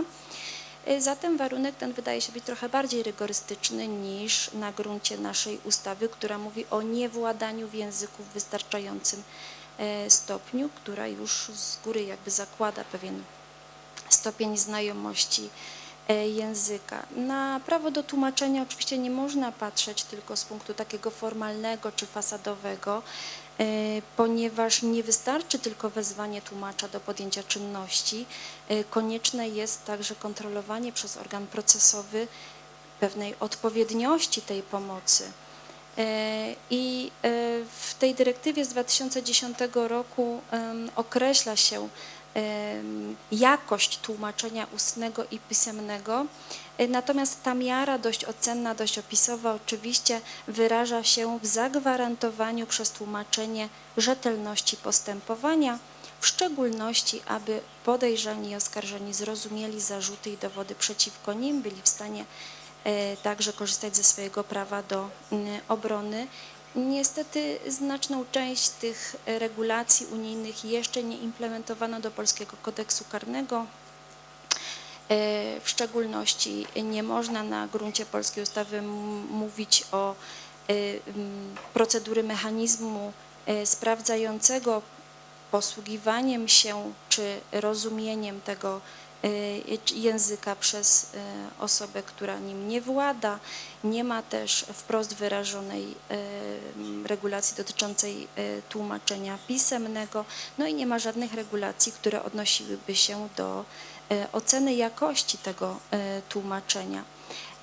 Co jeszcze warto powiedzieć, mianowicie żaden z przepisów, czy to krajowych, czy pozakrajowych, nie daje oskarżonemu, czy też pokrzywdzonemu nawet prawa do wyboru języka, w jakim będzie się z nim komunikował organ procesowy. Prawo to jest honorowane w postępowaniu przed Międzynarodowym Trybunałem Karnym. I statut rzymski, choć tej kwestii wprost nie reguluje, to jednak interpretuje się artykuł 67, jakoby twórcy chcieli i ich intencją było to, aby ukształtować standard tego postępowania na poziomie wyższym i oskarżony może wskazać konkretny język, w jakim to tłumaczenie powinno się odbywać, no chyba że posługuje się płynnie językiem roboczym Trybunału. Myślę, że na prawo do tłumaczenia zwykle patrzy się z takiej perspektywy jednostkowej czy też systemowej, natomiast właśnie w dobie tych dzisiejszych problemów, z jakimi również mierzy się proces karny, to ważne jest, aby jednak na to zagadnienie popatrzeć szerzej, także w kwestii umacniania wzajemnego zaufania państw członkowskich do systemu wymiaru sprawiedliwości, co w dalszym horyzoncie czasowym będzie oczywiście służyło uznawaniu zapadających tam orzeczeń i wykonywaniu tego prawa na terenie całej Unii. Bardzo dziękuję.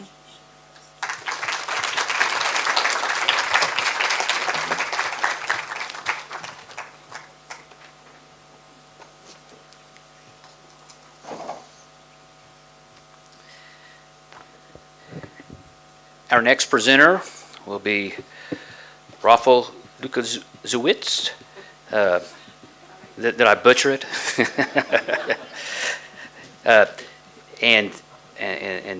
The doctor will be reading on or presenting on the problem of surrogacy in the face of war in Ukraine.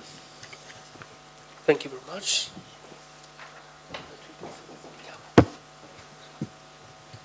Before I begin, I'd like to thank for the opportunity to be here today and to give a short speech. Today I'd like to take the problem of surrogacy in the face of war in Ukraine into consideration. And I think the best starting point for my further analysis is a statement that currently principle meritis semper certa est is to be the absolute rule, because nowadays we couldn't be certain that a woman who gives birth to a child is the genetic mother of the child. And for this reason, it is necessary to distinguish three more detailed terms. Firstly, biological or gestational mother. Secondly, genetic mother. And thirdly, social mother. Biological mother means a woman who gives birth to a child. Genetic mother means a woman whose egg is used to conceive the child. And social or legal mother means a woman who wishes to be the mother of a child and raise them. Today I'd like to focus on gestational surrogacy, that is, surrogacy in which a surrogate mother only rent her womb, because of two reasons. Firstly, gestational surrogacy is the most popular type of surrogacy all over the world. And secondly, gestational surrogacy is the only permitted type of surrogacy in Ukraine. In a nutshell, surrogacy is agreement between intended parents and surrogate mother, according to which surrogate mother gives birth to a child, intended parents become legal parents, and usually one or both intended parents are genetically linked to the child. Because of the fact that jurisdictions differ significantly in regard to surrogacy, cross-border surrogacy agreements are more and more popular, and relations between Poland and Ukraine are the best example of this phenomenon. So I would like to, in general terms, compare Polish and Ukrainian jurisdictions in order to present how Polish patients go abroad. So in Poland, there's no one provision which directly expresses the prohibition of surrogacy agreements, but if we take all provisions into considerations, for example, connected with infertility treatment or connected with adoption law, it is impossible. Surrogacy agreements are treated in Poland as contrary to the principles of social coexistence, which means that this kind of contracts are invalid. But the question is, what would happen if intended parents and surrogate mother sign something like informal and official contract, whether it is possible to execute it all or not in Poland? So, generally speaking, we could say that in Poland it is impossible to realize informal gestational surrogacy because of two reasons. Firstly, embryo cannot be transferred from one couple to the woman chosen by them. So no donation is impossible, and for this reason, no donation couldn't be part of something like an official agreement. So it is impossible to do it in the following way. We transfer our embryo into your uterus, and later you, of course, after giving birth to a child, give a consent for adoption by us. Secondly, in Poland, it's debatable whether it is possible to choose prospective parents by birth parents, prospective adoptive parents by birth parents, in other cases than intra-family adoption. It is quite nuanced and complicated issue, so I don't want to go into details, but it is also one of the significant problems. In Ukraine, everything is quite easy. So intended parents, I mean a married couple, could transfer embryo to a surrogate mother's uterus. Surrogate mother gives birth to a child, and they are written to birth certificate as legal parents of a child. So I'd like to present how it works in practice, considering the situation in Poland and in Ukraine. So the Polish patients, I mean intended parents from Poland, travel to Ukraine. They take part in IVF program. Embryo is created, and embryo is implanted to surrogate mother's womb. Then surrogate mother gives birth to a child, and intended parents are written to the Ukrainian birth certificate. What is very important is the fact that in copy of Ukrainian birth certificate, there is no information about surrogate mother and about surrogacy. So they come back to Poland, they visit a registry office, and obviously person in charge doesn't know about the fact of surrogacy. So they may transcribe Ukrainian birth certificate to the Polish Registry of Birth, Marriages and Deaths, and even according to the Polish law, surrogacy is illegal. It could take place because intended parents are written to the Polish birth certificate. But what about war?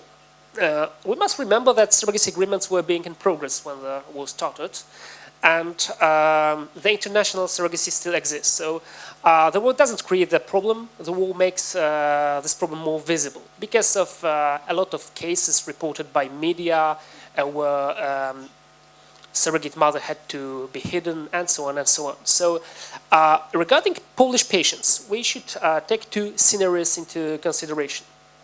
The first one is scenario in which a surrogate mother gives birth to a child in Ukraine. The second scenario is a situation in which surrogate mother gives birth to a child in Poland. So the first option is definitely more comfortable for intended parents and for surrogate mother because of one simple reason. Then intended parents are written to birth certificate, and a contract may be executed in Ukraine. So for this reason, media reported cases of pregnant surrogate mothers who fled to Poland because of the war, and came back to Ukraine only for a few days before birth, only for giving birth to a child, in order to realize this aim. Of course, Ukrainian government was aware of this phenomenon, and in May 2023, the Ukrainian parliament considered a temporary ban for international surrogacy agreements, but as far as I know, anything didn't change. So we must remember that intended parents, of course, in this case, have to visit Ukraine during the war. But from the legal point of view, it's not very complicated. They go to Ukraine, they are written to birth certificate, and that's all. Of course, sometimes children are in a state of limbo because they had been born, but parents did not pick up the babies. But this problem occurred also during COVID-19 era. So, for example, Chinese intended parents couldn't come back for the children to Ukraine because borders were closed. So it is really important problem, but not, I would say, legal problem. The situation is definitely more complicated when surrogate mother gives birth to a child in Poland, because as we know, according to the Polish law, a mother is a woman who gives birth to a child. So surrogacy agreement has no legal effect, it doesn't matter.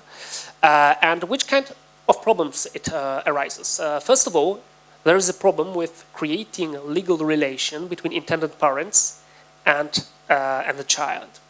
Of course, intended parents may try to create legal relation between them and the child via adoption proceedings, but the effect is not certain because of various limitations connected with Polish law, but also Ukrainian law.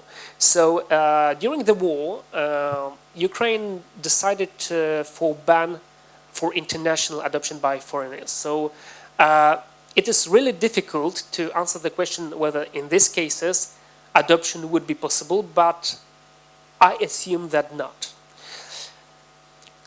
Before, maybe at the beginning of the war, similar cases occurs also regarding to citizens of other countries, and Annika Koenig presents one solution. So I quote, accordingly, Germany regards the surrogate and the German intended father as a child's parents, and the intended mother's parentage is subsequently achieved through adoption.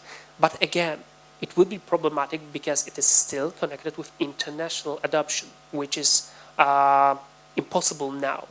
All international adoptions are suspended during the war in Ukraine. Of course, this case is, I would say, specific because we should treat this kind of examples as intra-family adoption, which generally speaking is easier, but I still think that there might be some problems connected with that.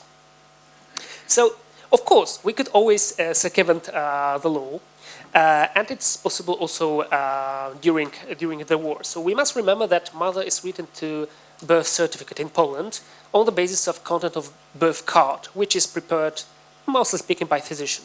So if data are written to birth card untruthfully, I mean intended mother is written there instead of surrogate mother, then there would not be any information about surrogacy in the Polish birth certificate. So in the result, intended parents are considered as parents of their child.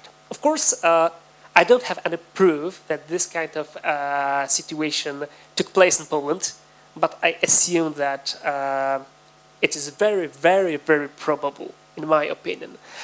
Unofficially, I know that this kind of cases took place, but I couldn't present any data. So what about solutions? In my opinion, international surrogacy is an unsolvable problem because of various reasons. There are two solutions, main solution proposed by researchers. The first one is promoting universal abolition of surrogacy, for example, in the Declaration of Casablanca. But in my opinion, it's unrealistic. So I don't think that all jurisdictions all over the world prohibit surrogacy, even only international cross-border surrogacy. The second solution is proposing standards for surrogacy without abolition. I mean something like minimum standard, for example, connected with altruistic donation.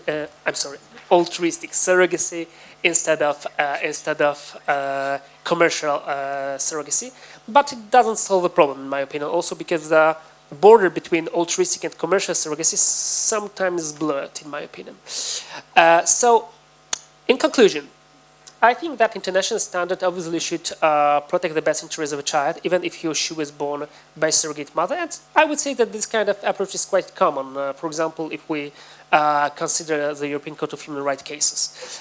Secondly, I think that jurisdictions which prohibit surrogacy should take the amendment of law into consideration, being aware that the citizens go abroad and sign surrogacy contracts. For example, Polish patients go abroad, go to Ukraine, go to Georgia, they take part in surrogacy programs, and they come back to Poland with children, and sometimes nobody knows about it.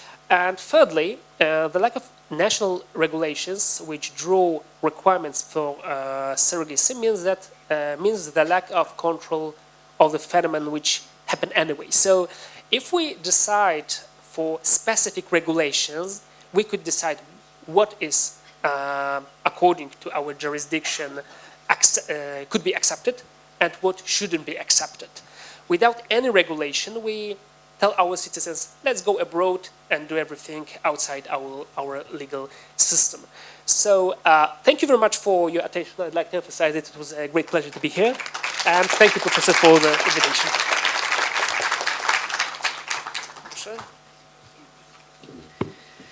Our final presenter, before we have a period of discussion and questions, will be a representative of the regional public authorities presenting on the Ukrainian refugees in Poland in statistics.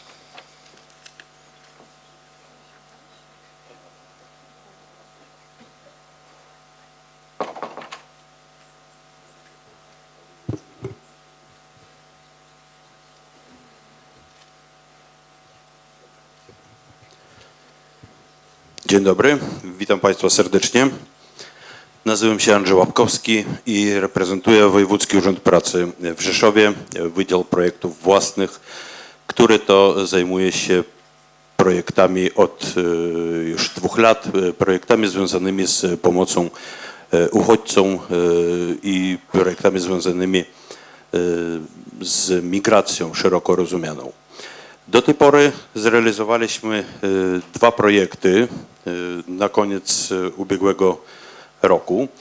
Pierwszy projekt, który zrealizowaliśmy, był projektem pod tytułem Razem możemy więcej. Był to projekt realizowany z funduszy Ministerstwa Pracy. Dokładnie to był rezerwa Funduszu Pracy.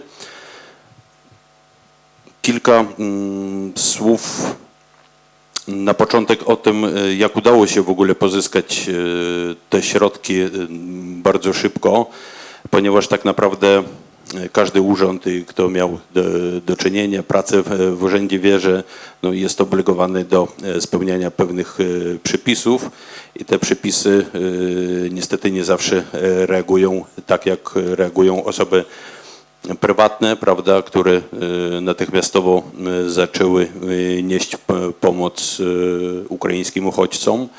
Ta reakcja była bardzo szybka, była też szybka reakcja ze strony różnych firm i na przykład instytucji pozarządowych.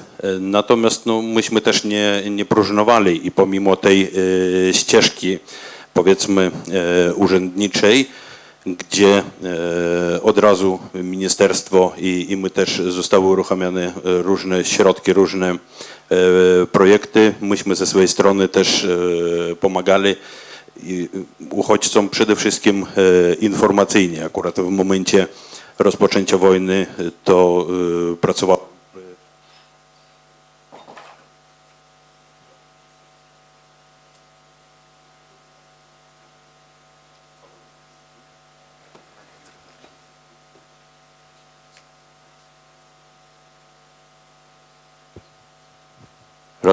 O jest. W momencie rozpoczęcia wojny akurat pracowałem w Wydziale Promocji i Komunikacji Społecznej, a że jestem native speakerem języka rosyjskiego, no to od razu szef mnie przeznaczał do komunikacji, do kontaktów z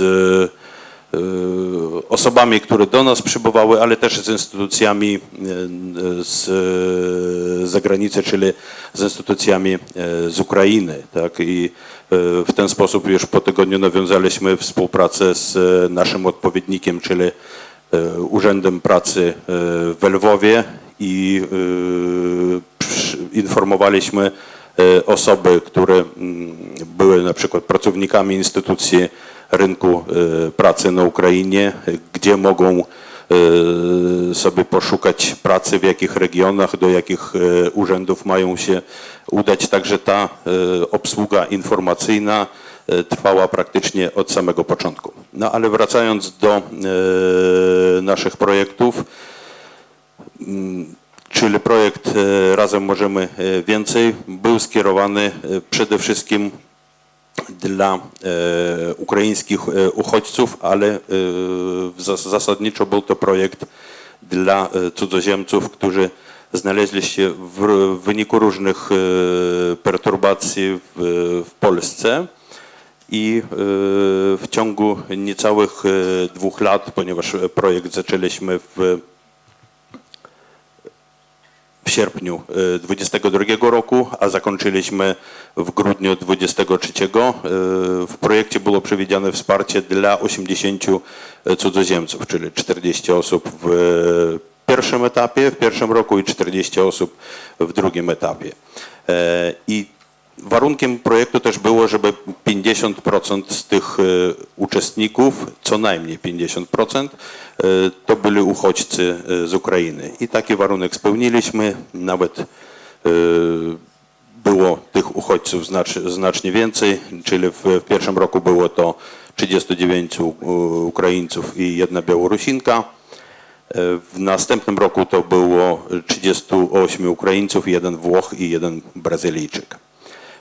Co oferowaliśmy w projekcie? Przede wszystkim w projekcie oferowaliśmy zgodnie z tym, co nakazuje nam ustawa o instytucjach rynku pracy, czyli zapewnienie przede wszystkim informacyjne i zapewnienie możliwości wykonywania zawodów, tak? Czyli projekt został tak skonfigurowany, że na samym początku było spotkanie z doradcą zawodowym, który określał dalszą ścieżkę, karierę uczestnika. Później oferowaliśmy kursy językowe na wysokim poziomie, tutaj akurat ukłony w stronę Uniwersytetu Rzeszowskiego, który akurat wygrał ten przetarg i w tym przypadku takie kursy nam zorganizował. Zwłaszcza to były bardzo dobrze przygotowane kierunkowe kursy pod względem językowym, odpowiadające osobom, które poszukują bądź już zaczynają pracować, czyli taka aktywizacja na rynku pracy. Następnym etapem były szkolenia, to już nasze takie autorskie w naszym Wojewódzkim Urzędzie Pracy, które polegały na spotkaniach z doradcami zawodowymi i opowiedzeniu o tym, jak wygląda rynek pracy w Polsce, w jaki sposób należy poszukiwać pracy, jak należy na przykład zachowywać się podczas rozmowy kwalifikacyjnej, czy też na przykład jak napisać, stworzyć profesjonalne CV. Po tych wszystkich kursach wysyłaliśmy naszych uczestników na szkolenia, już które zostały przez nich wybrane. Były to szkolenia, tak jak Państwo widzicie na prezentacji, to były to szkolenia zawodowe i na ten moment, podsumowując ten projekt, czyli na 80 uczestników, tak naprawdę tych szkoleń było różnorodnych, było ponad 50, tak? Czyli tutaj nawet nie wszystkie są wypisane, czyli były to i księgowości kadry, specjalista do spraw HR, opiekunka dziecięca, protetyk dentystyczny, grafik komputerowy, masażysta, lakiernik i tak dalej. Tutaj widzimy konkretne zdjęcia, konkretne osoby z tego właśnie projektu podczas tych spotkań, podczas tych szkoleń i tutaj rozdanie świadectw już w grupie, która była grupą ostatnią, czyli drugi etap. Następny projekt, który realizowaliśmy prawie jednocześnie w tym samym momencie, nieco później wystartował, to był projekt Podkarpackie Centrum Integracji Cudzoziemców. On się rozpoczął w październiku 2022 roku i został zakończony w grudniu ubiegłego roku.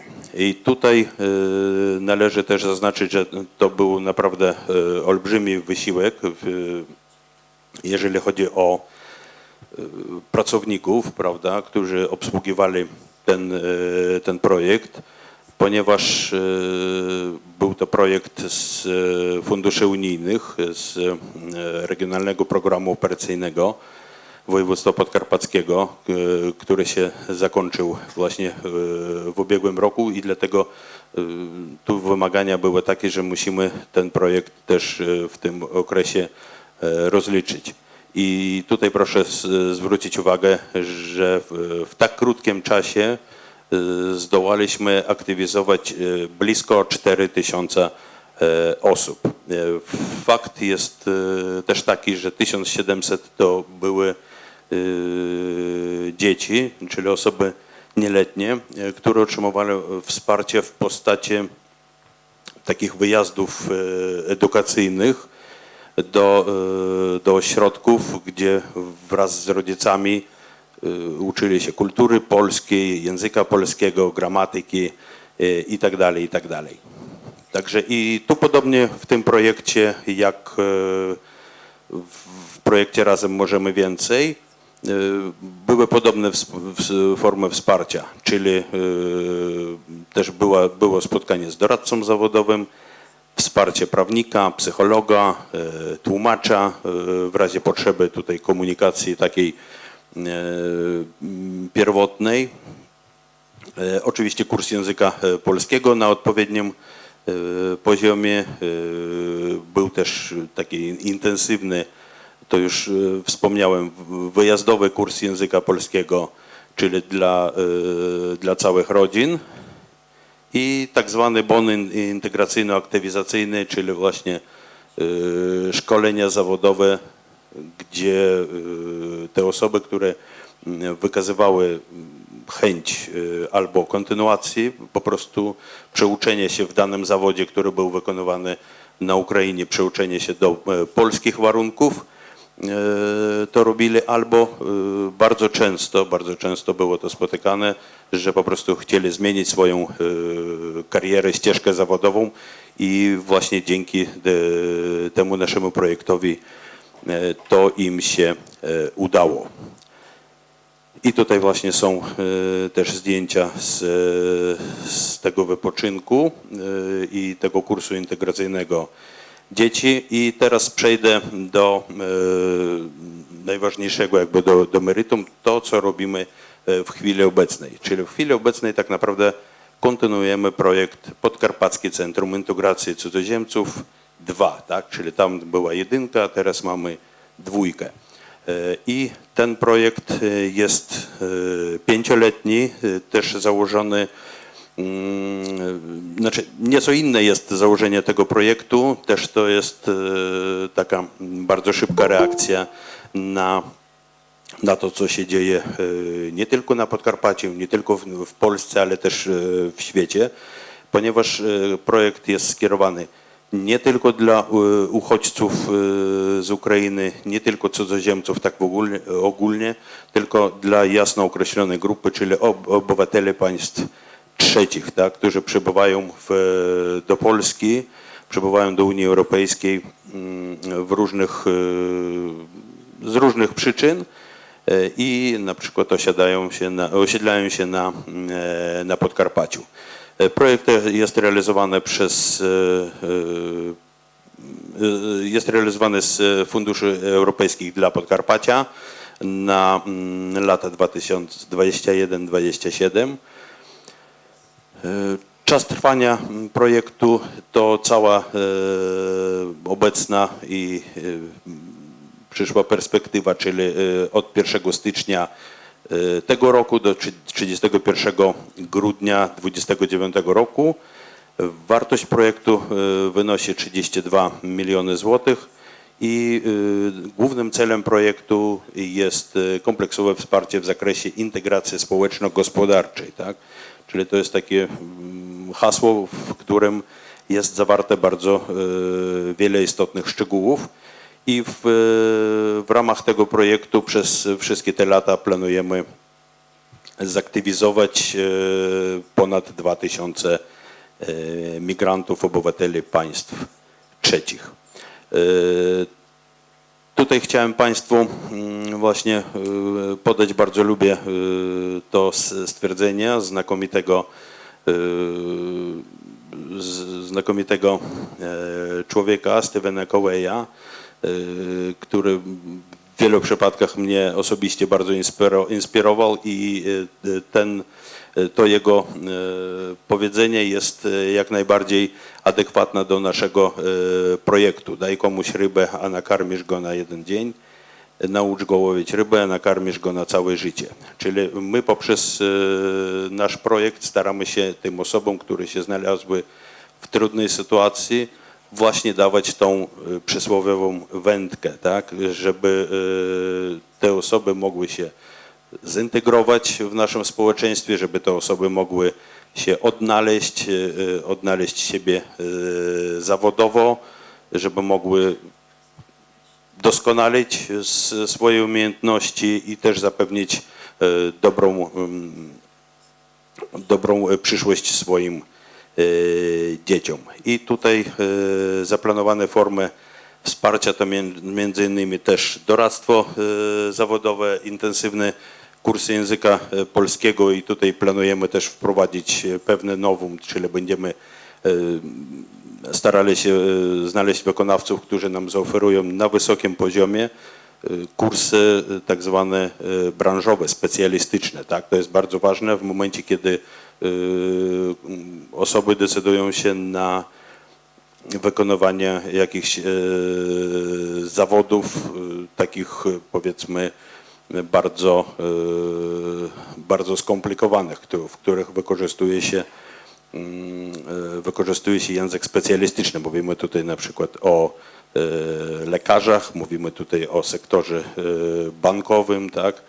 I tutaj będziemy się starali dla nich tą lukę uzupełnić. Oczywiście, tak jak w poprzednich projektach też znajdą się tutaj kursy, szkolenia z tych zakresów, które dane osoby będą potrzebowały, kursy zawodowe i takim dodatkiem też są takie pogłębione warsztaty adaptacyjne, no bo wszystkie te osoby, które przybywają, są z różnych kręgów kulturowych, różnych kręgów obyczajowych i potrzebują po prostu się zaadaptować. Na chwilę obecną stworzyliśmy taki poradnik, który właśnie obejmuje konkretne kwestie związane z tą adaptacją kulturową, jak również też taki przegląd instytucji, tak, po których mogą chcieć się poruszać uczestnicy albo będą potrzebowali się poruszać. Oczywiście ważnym elementem tutaj jest nostryfikacja już zdobytego dotychczas wykształcenia, żeby ta osoba po prostu nie traciła swoich nawyków, nie musiała zaczynać tego życia teraz od zera. Ponadto też jest poradnictwo prawne, poradnictwo psychologiczne i tłumaczenie dokumentów uwierzytelnione. Ponadto w projekcie jeszcze mamy zaplanowane taki bardzo ważny aspekt, kierunek, to wzmacnianie właśnie takiego potencjału współpracy między instytucjami i rządowymi, i pozarządowymi właśnie w celu wypracowania po prostu jakichś kierunków.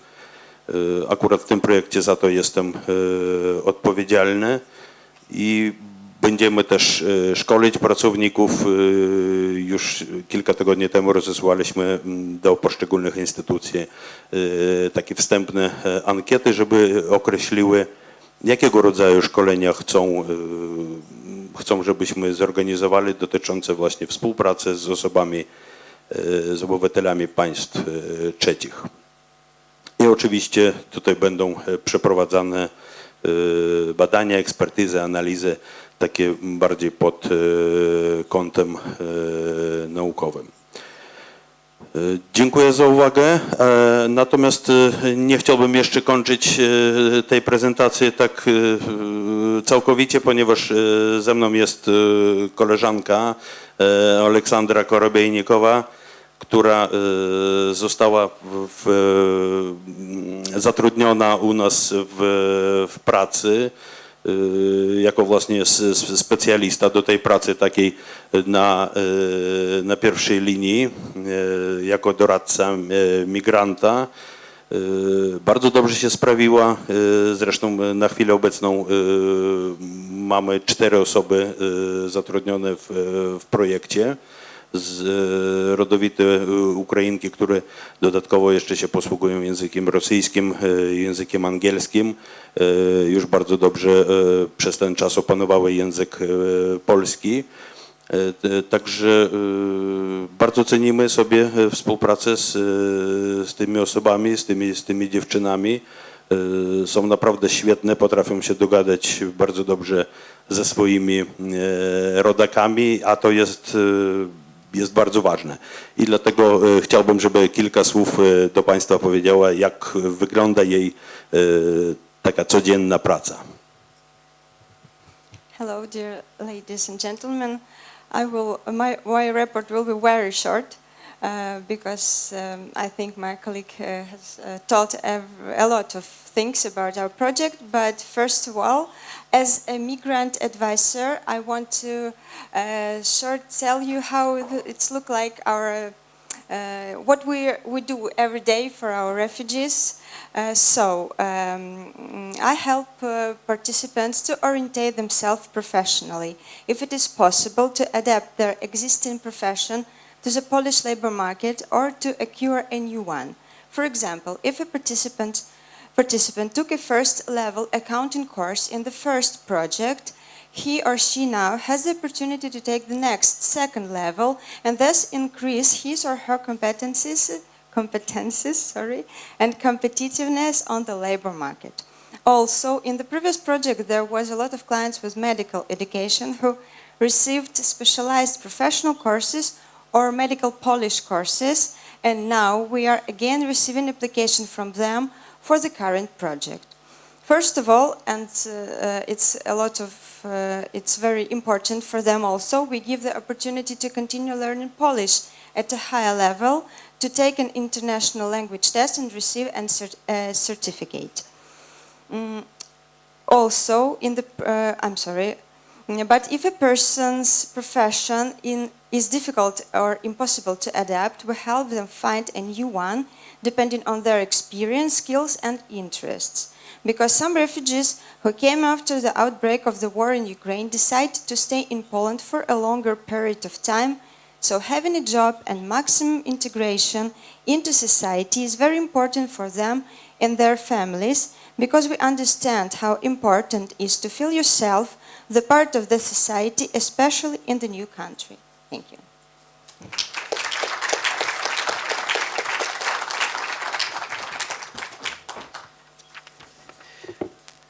Before we go to the final section of our program, I want to thank all of the presenters. You've educated us and made us think. So let's give all of our presenters a hand.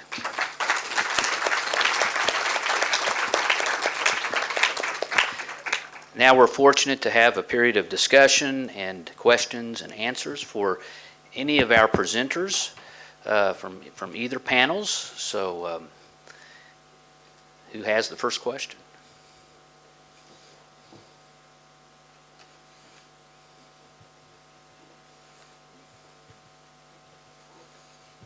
I'll start the ball rolling. I'm Diane Pesnowski. I'm a judge in Cook County, Illinois. I've been working with the migrants in Chicago from Venezuela for the last 5 months, and the biggest problem is housing, because my experience is that Chicagoans are not accepting families into their homes. Chicagoans are really stepping up to provide clothing and food and financial help, but the housing is a really tough one. So I'm just wondering here, is the housing stable, and are host families receiving financial assistance? Have Ukrainian families had to move out of homes, or is that housing a stable factor for Ukrainians? Yeah, at start, actually, it was the estate actually was financial, some part of the state of Ukrainian refugees, but right now there is no such a need, because every of them just are living and working for just like in Ukraine. They just start new life here in Poland. So that was them.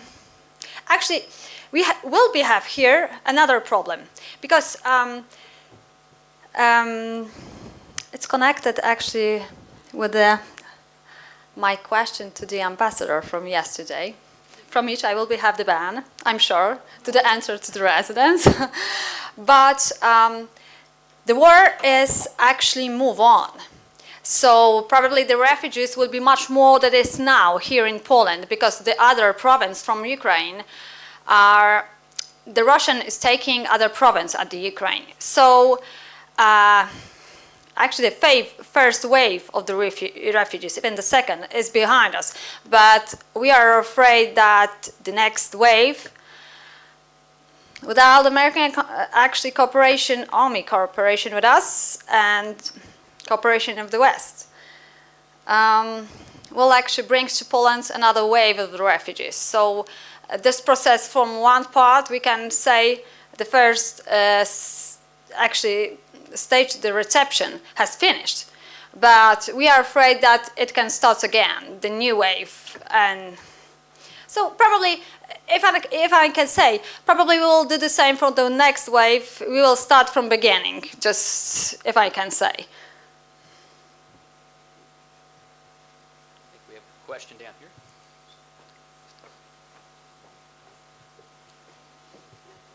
It's Justina Regan. I have a question to the last speakers. I wanted to ask about the biggest challenges that they are facing. Największe wyzwania, które państwo w tym momencie, z którymi państwo się w tym momencie musicie zmierzyć, do ostatnich mówców. I think we don't have enough legal regulations. That's the main problem.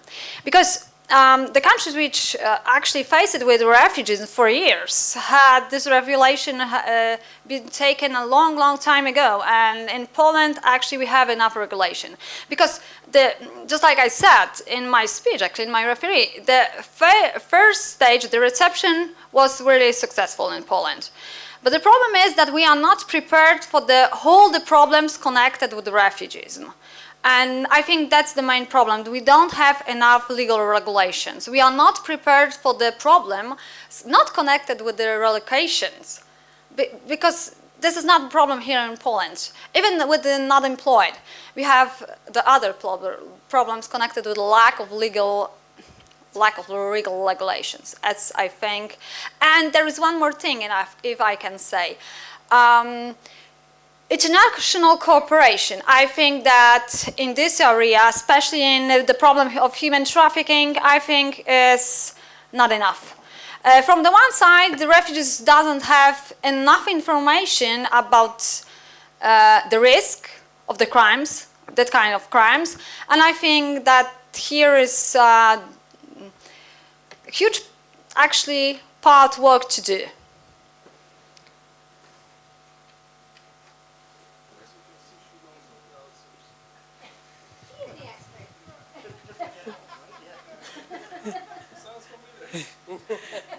This question is for the professor that was dealing with the criminal aspect. So you mentioned human trafficking and drug trafficking. Have you, do you know if there's statistics to show that those have increased because of the migration, or is it still something that you all are kind of preparing for, or because of the fact that you mentioned those two, I was just wondering.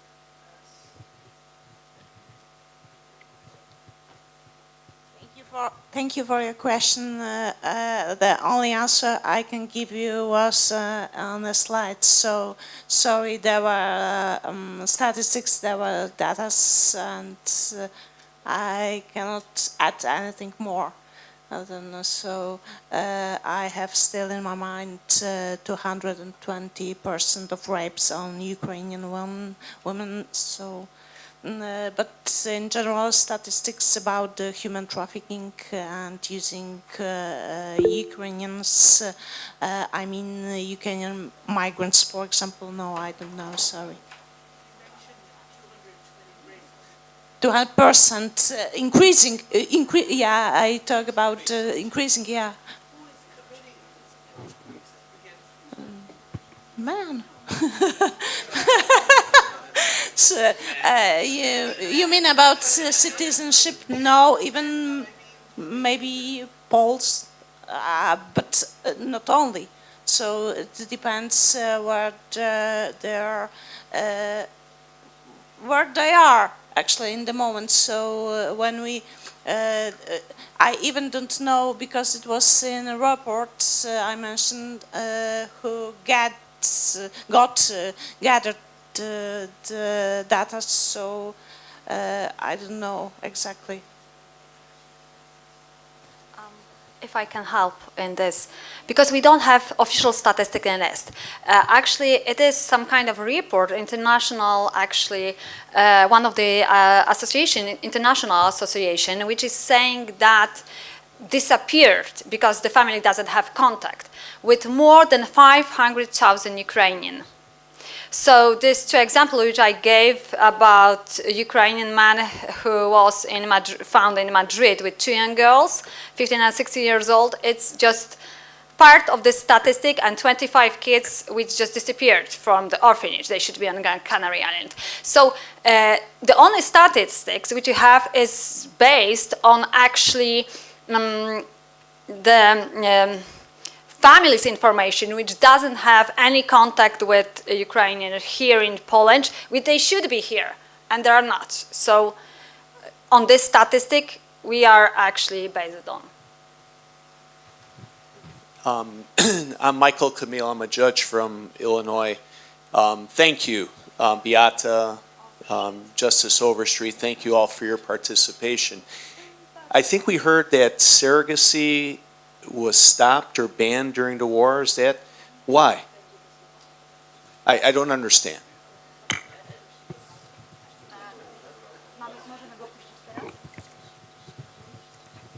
Thank you very much for your question. No, surrogacy was planned to be banned, but international adoption was banned, and it was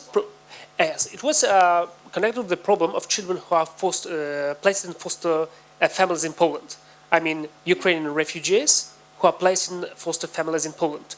And the problem is the status of these children, because on the one hand we could say, yes, this child could be adopted by Polish families, but on the other hand, their situation is uncertain. I mean that we don't know anything about their relatives, about their families, about parents. For example, whether father or mother live or died, we don't know anything. So maybe this is something like a situation in which we couldn't do anything for these children.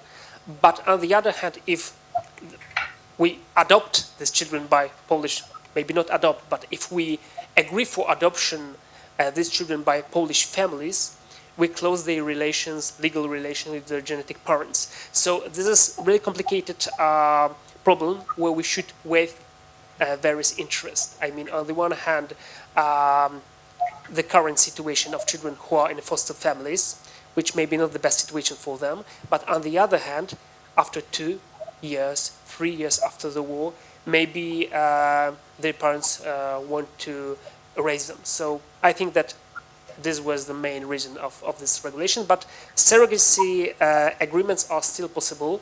About, I don't know, 7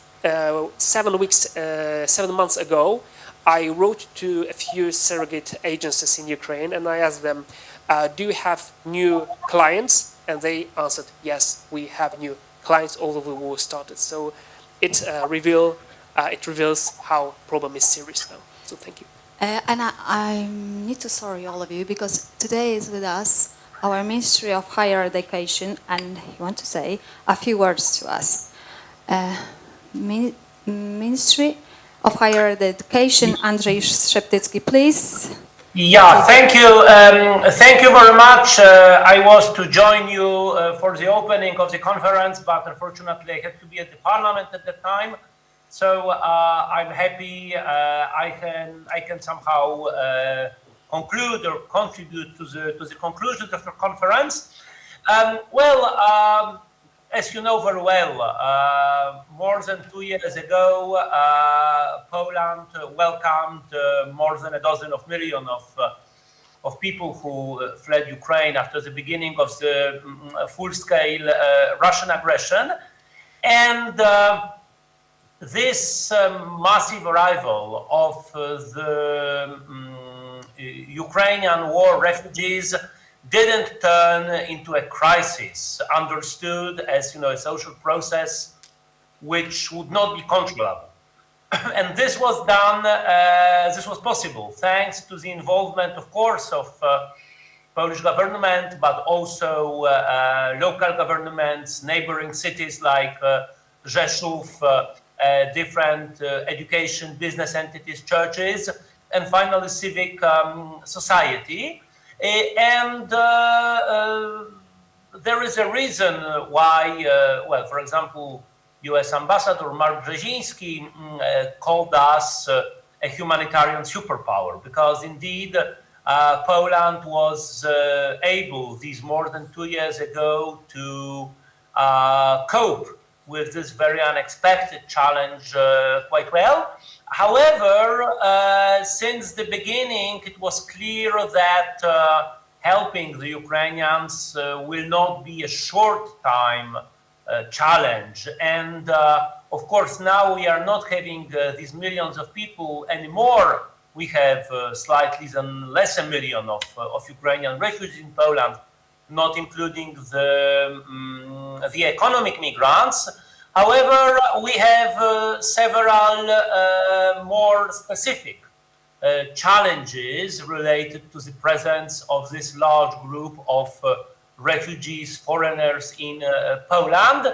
And in that context, such initiatives like your conference are of importance, because we want to tackle, we want to map these challenges, and we want to find answers for sometimes quite specific, precise, for example, legal questions, challenges related to the presence of this group of refugees. So once again, this conference seems very useful in that context. And I would also like to add that I'm particularly happy. It is a dimension of Polish-American cooperation. During these last 10 days, I've taken part in the 65th anniversary conference of the Fulbright program. Yesterday, together with the Ambassador Brzeziński, we have opened a Boeing simulator at the Warsaw Technical University. So our cooperation, just to mention the scientific and higher education areas, is developing very well, and I'm very happy about that, because we are important partners in different areas. Also, US is for us an important academic partner. So I would like to thank you once again, first for having this conference. I would like to congratulate all the participants, and I would also like to thank you in the name of Minister Dariusz Wieczorek for having me online during this event. Thank you very much.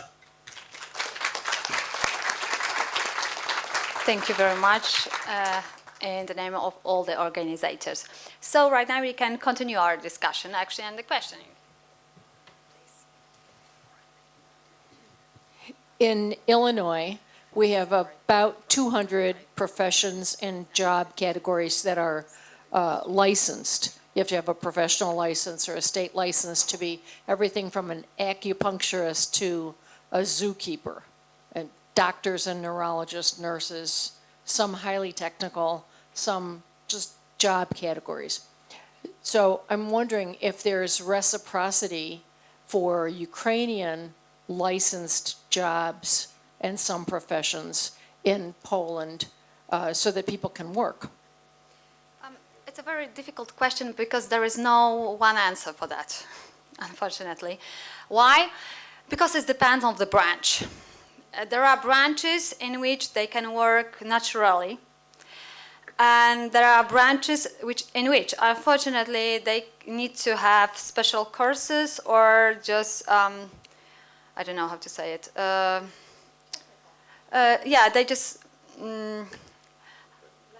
license. They need to have, but you know, in Polish we have a specific procedure for this. Just the document from the Ukrainians, we are recognition, yeah, to the.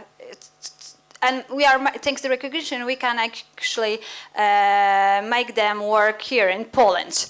So this is really difficult question because, for example, the driver can drive all over the street, just like in the Ukraine, just like in Poland, and they just need to have the Ukrainian license. But there are, unfortunately, branches in which this is not so easy, and the procedure maybe are not very long, but they need to pass it. We've been talking a lot about refugees here in a war situation. How did Poland deal with immigration of people wanting to come from Ukraine and other surrounding countries prior to the war? And was it a problem? And sometimes when we try to create new law in the middle of crises, it isn't very good. So how much change do you need to do to the immigration laws as it relates to a wartime situation and as in a peacetime situation? Actually, this law, which we have especially for the refugees from Ukraine, is the one side of the legal regulation, of course. And the other thing is the law which we have for the foreigners, because before the war, we didn't have any problem with migration, and this was just, I don't know what kind of percentage, and I don't want to say it because I don't know it. Was in the numbers, how was this precedent, but it was really very low. So we didn't need it special regulation. When the number was changing and increasing, connected with the armed conflict in the Ukraine, we take a new law, especially for Ukrainian refugees. So it is the difference. So we have actually two different acts of law, because we perfectly knew that this law, which we will take when the war started, because it was the difference was 20 days, the law just was created. So we perfectly knew that we can't actually, this law will, it was the possibility that this law won't be perfect. So we actually prepared for that. And we left the before a law actually in life. So that's why we have two regulations. If I may answer short to that question, I would say that I can totally agree with you that changing the law with the conflict situation is not very smart. My friend was coming back from Mauritius from his holidays, and he had to take, because it was the middle of pandemic, he had to take his COVID test. The refugees from Ukraine were not tested.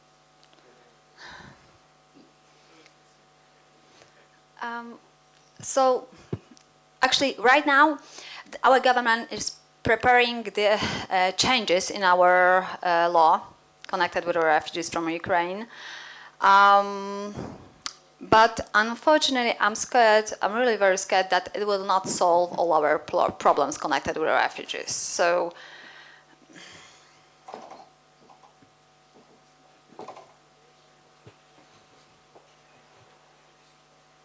a quick question for you. And one of the things that made the news in the United States was that the Russian soldiers were taking Ukrainian children to Russia, basically kidnapping children.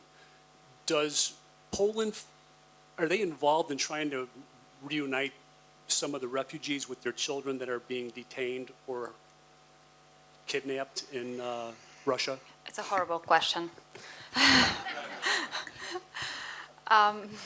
Even worse than mine yesterday.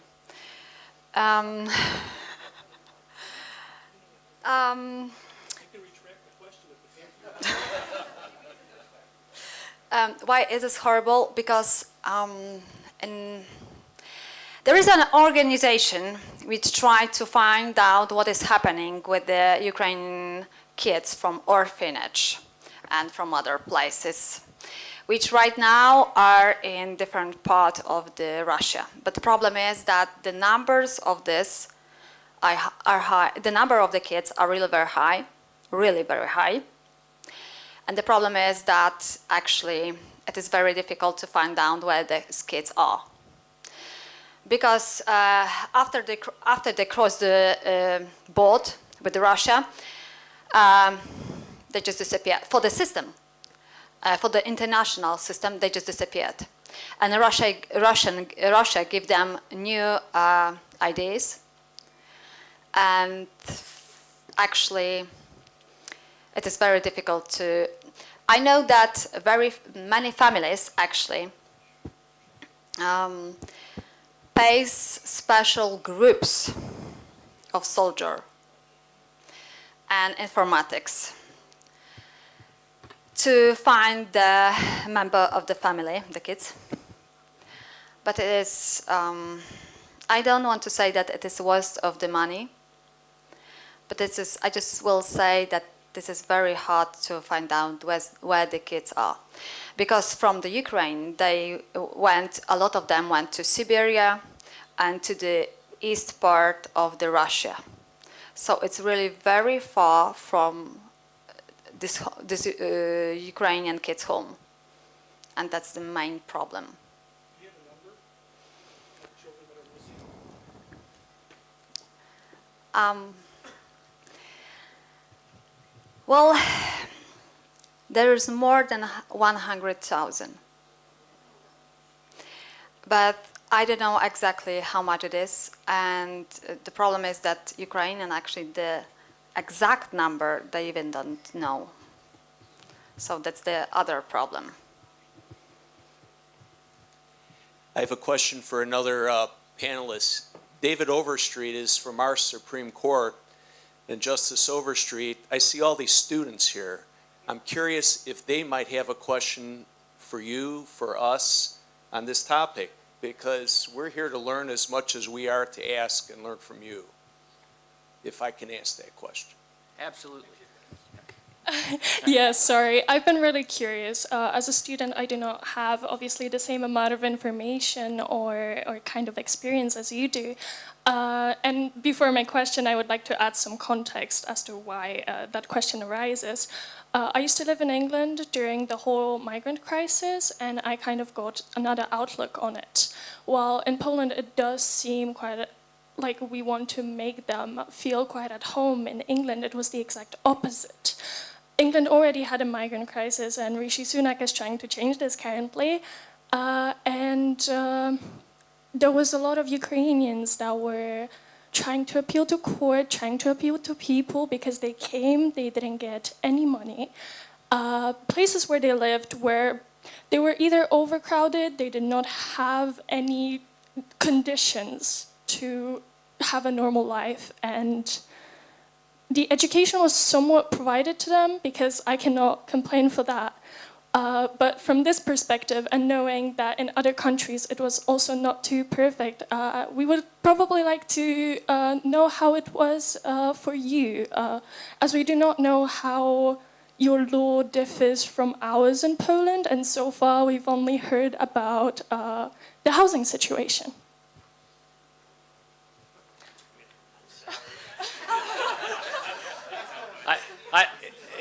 I guess the only way I know how to answer, and great question, is I know we are all impressed with the welcome arms that Poland has given to the Ukrainian refugees, and there's a lesson for the rest of the world and the United States. America's a country that has traditionally welcomed people with open arms. Give us your tired, give us your poor, give us your huddled masses. And so we have that history, and there are a lot of good American people who still have that attitude. We have the issue now, I'll just say that, and I'm not a politician, I'm a judge, so I'm just giving, a personal statement. And we have a crisis on our southern border, and quite frankly, there are a lot of things going on politically in the United States, and it certainly has clouded the whole issue. And talking to Judge Camille in the hallway, you know, it would be great if we would, you know, if we could, address the Ukrainian refugee crisis more. And this is private citizen, not Justice Overstreet. But in my opinion, we have a lot to learn from you. Yeah.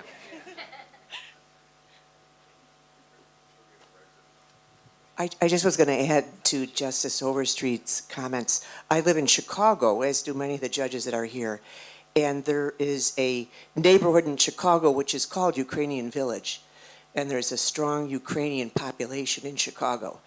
So when the crisis first happened with the invasion in Russia and Ukrainians arrived in Chicago, their fellow Ukrainians welcomed them.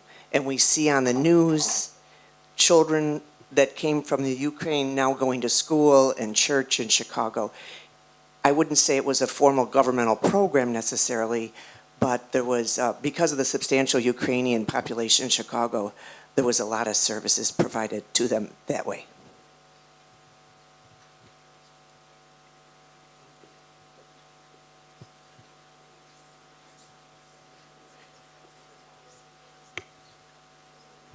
Thank you. I'm Stephen Kozicki. I'm a criminal court judge in Cook County, and I have some experience with Ukrainians that come into my courtroom. I mean, it's a small snippet, but I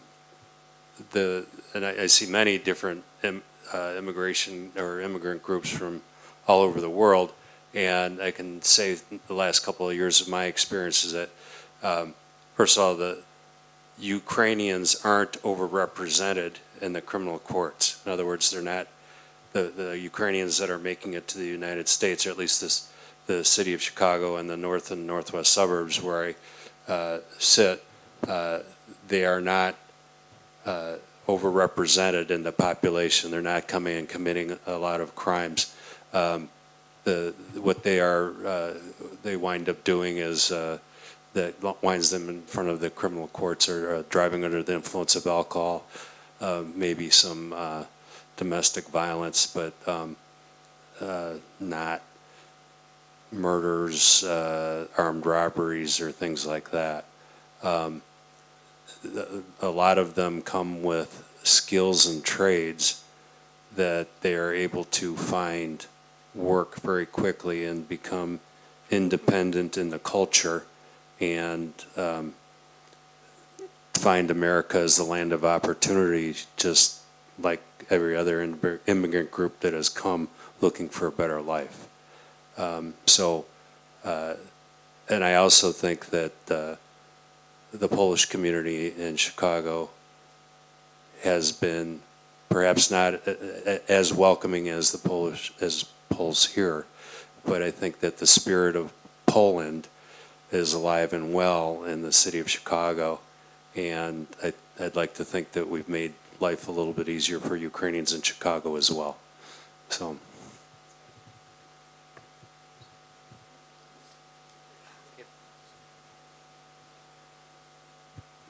I just like to add a little technical background too with the refugee situation in Chicago. I live in Wrigleyville, I don't know, north side, and we have refugees at all the police stations. Some have moved out, some are still there on the street. We try to take care of them as much as possible. Only about, I think, 20 to 25% of them have some sort of family relations or organizations helping them to give them private shelter. I personally work in the domestic violence division in the Circuit Court of Cook County. Unfortunately, we have issues at the shelters and at private homes, and the number of Spanish cases has just blossomed, or not blossomed, I should say, boomed. We have a lot of interpreters. We need more interpreters. But one of the big things, and I see in the integration here, is that in the United States, these refugees are not allowed to work. And that is a really hot issue because we need a workforce in many jobs. And the wait to get a work permit, you have to go, I think it's up to 3 years now in normal processing because, or more, because you have to go through a full hearing with an immigration judge and everything. There is some legislation to try to cut that delay down, but we have, political issues in Congress and others in supporting the expansion of those programs. So we do the best we can right now. But I just thought I would add that is a separate issue because I believe here, and maybe you can answer my question, you consider the Ukrainians for Poland at least as citizens immediately, they can work immediately. Or do they have to go through a legal process before they're done? Of course, they're war refugees, which in our situation, we have so many different types of refugees, more economic refugees.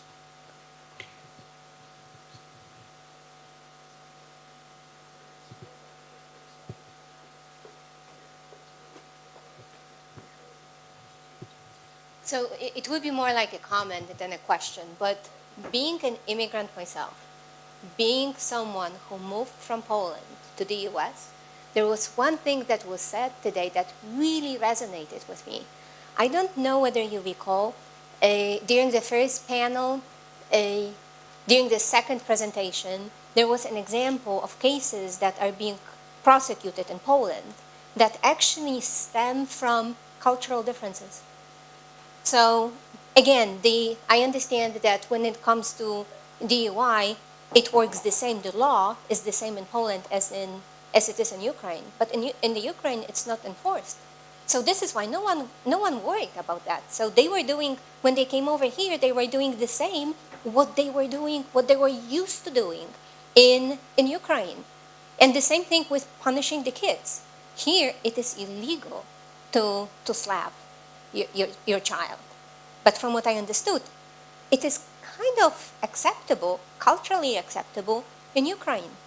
So I think that is one of the factors that makes assimilation and then integration really difficult at times.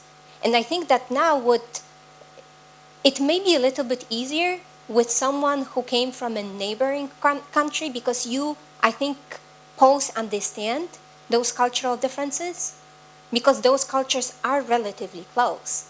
But I think that those can be those traps that may, I don't want to say prevent many immigrants coming from cultures that are completely foreign to the country that they are migrating to from really feeling, from assimilating.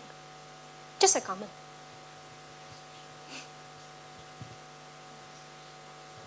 If I may, I have a very complicated question to Justice Overstreet and Chief Judge Camille. In the last few days, I've learned that you guys enjoyed the talking.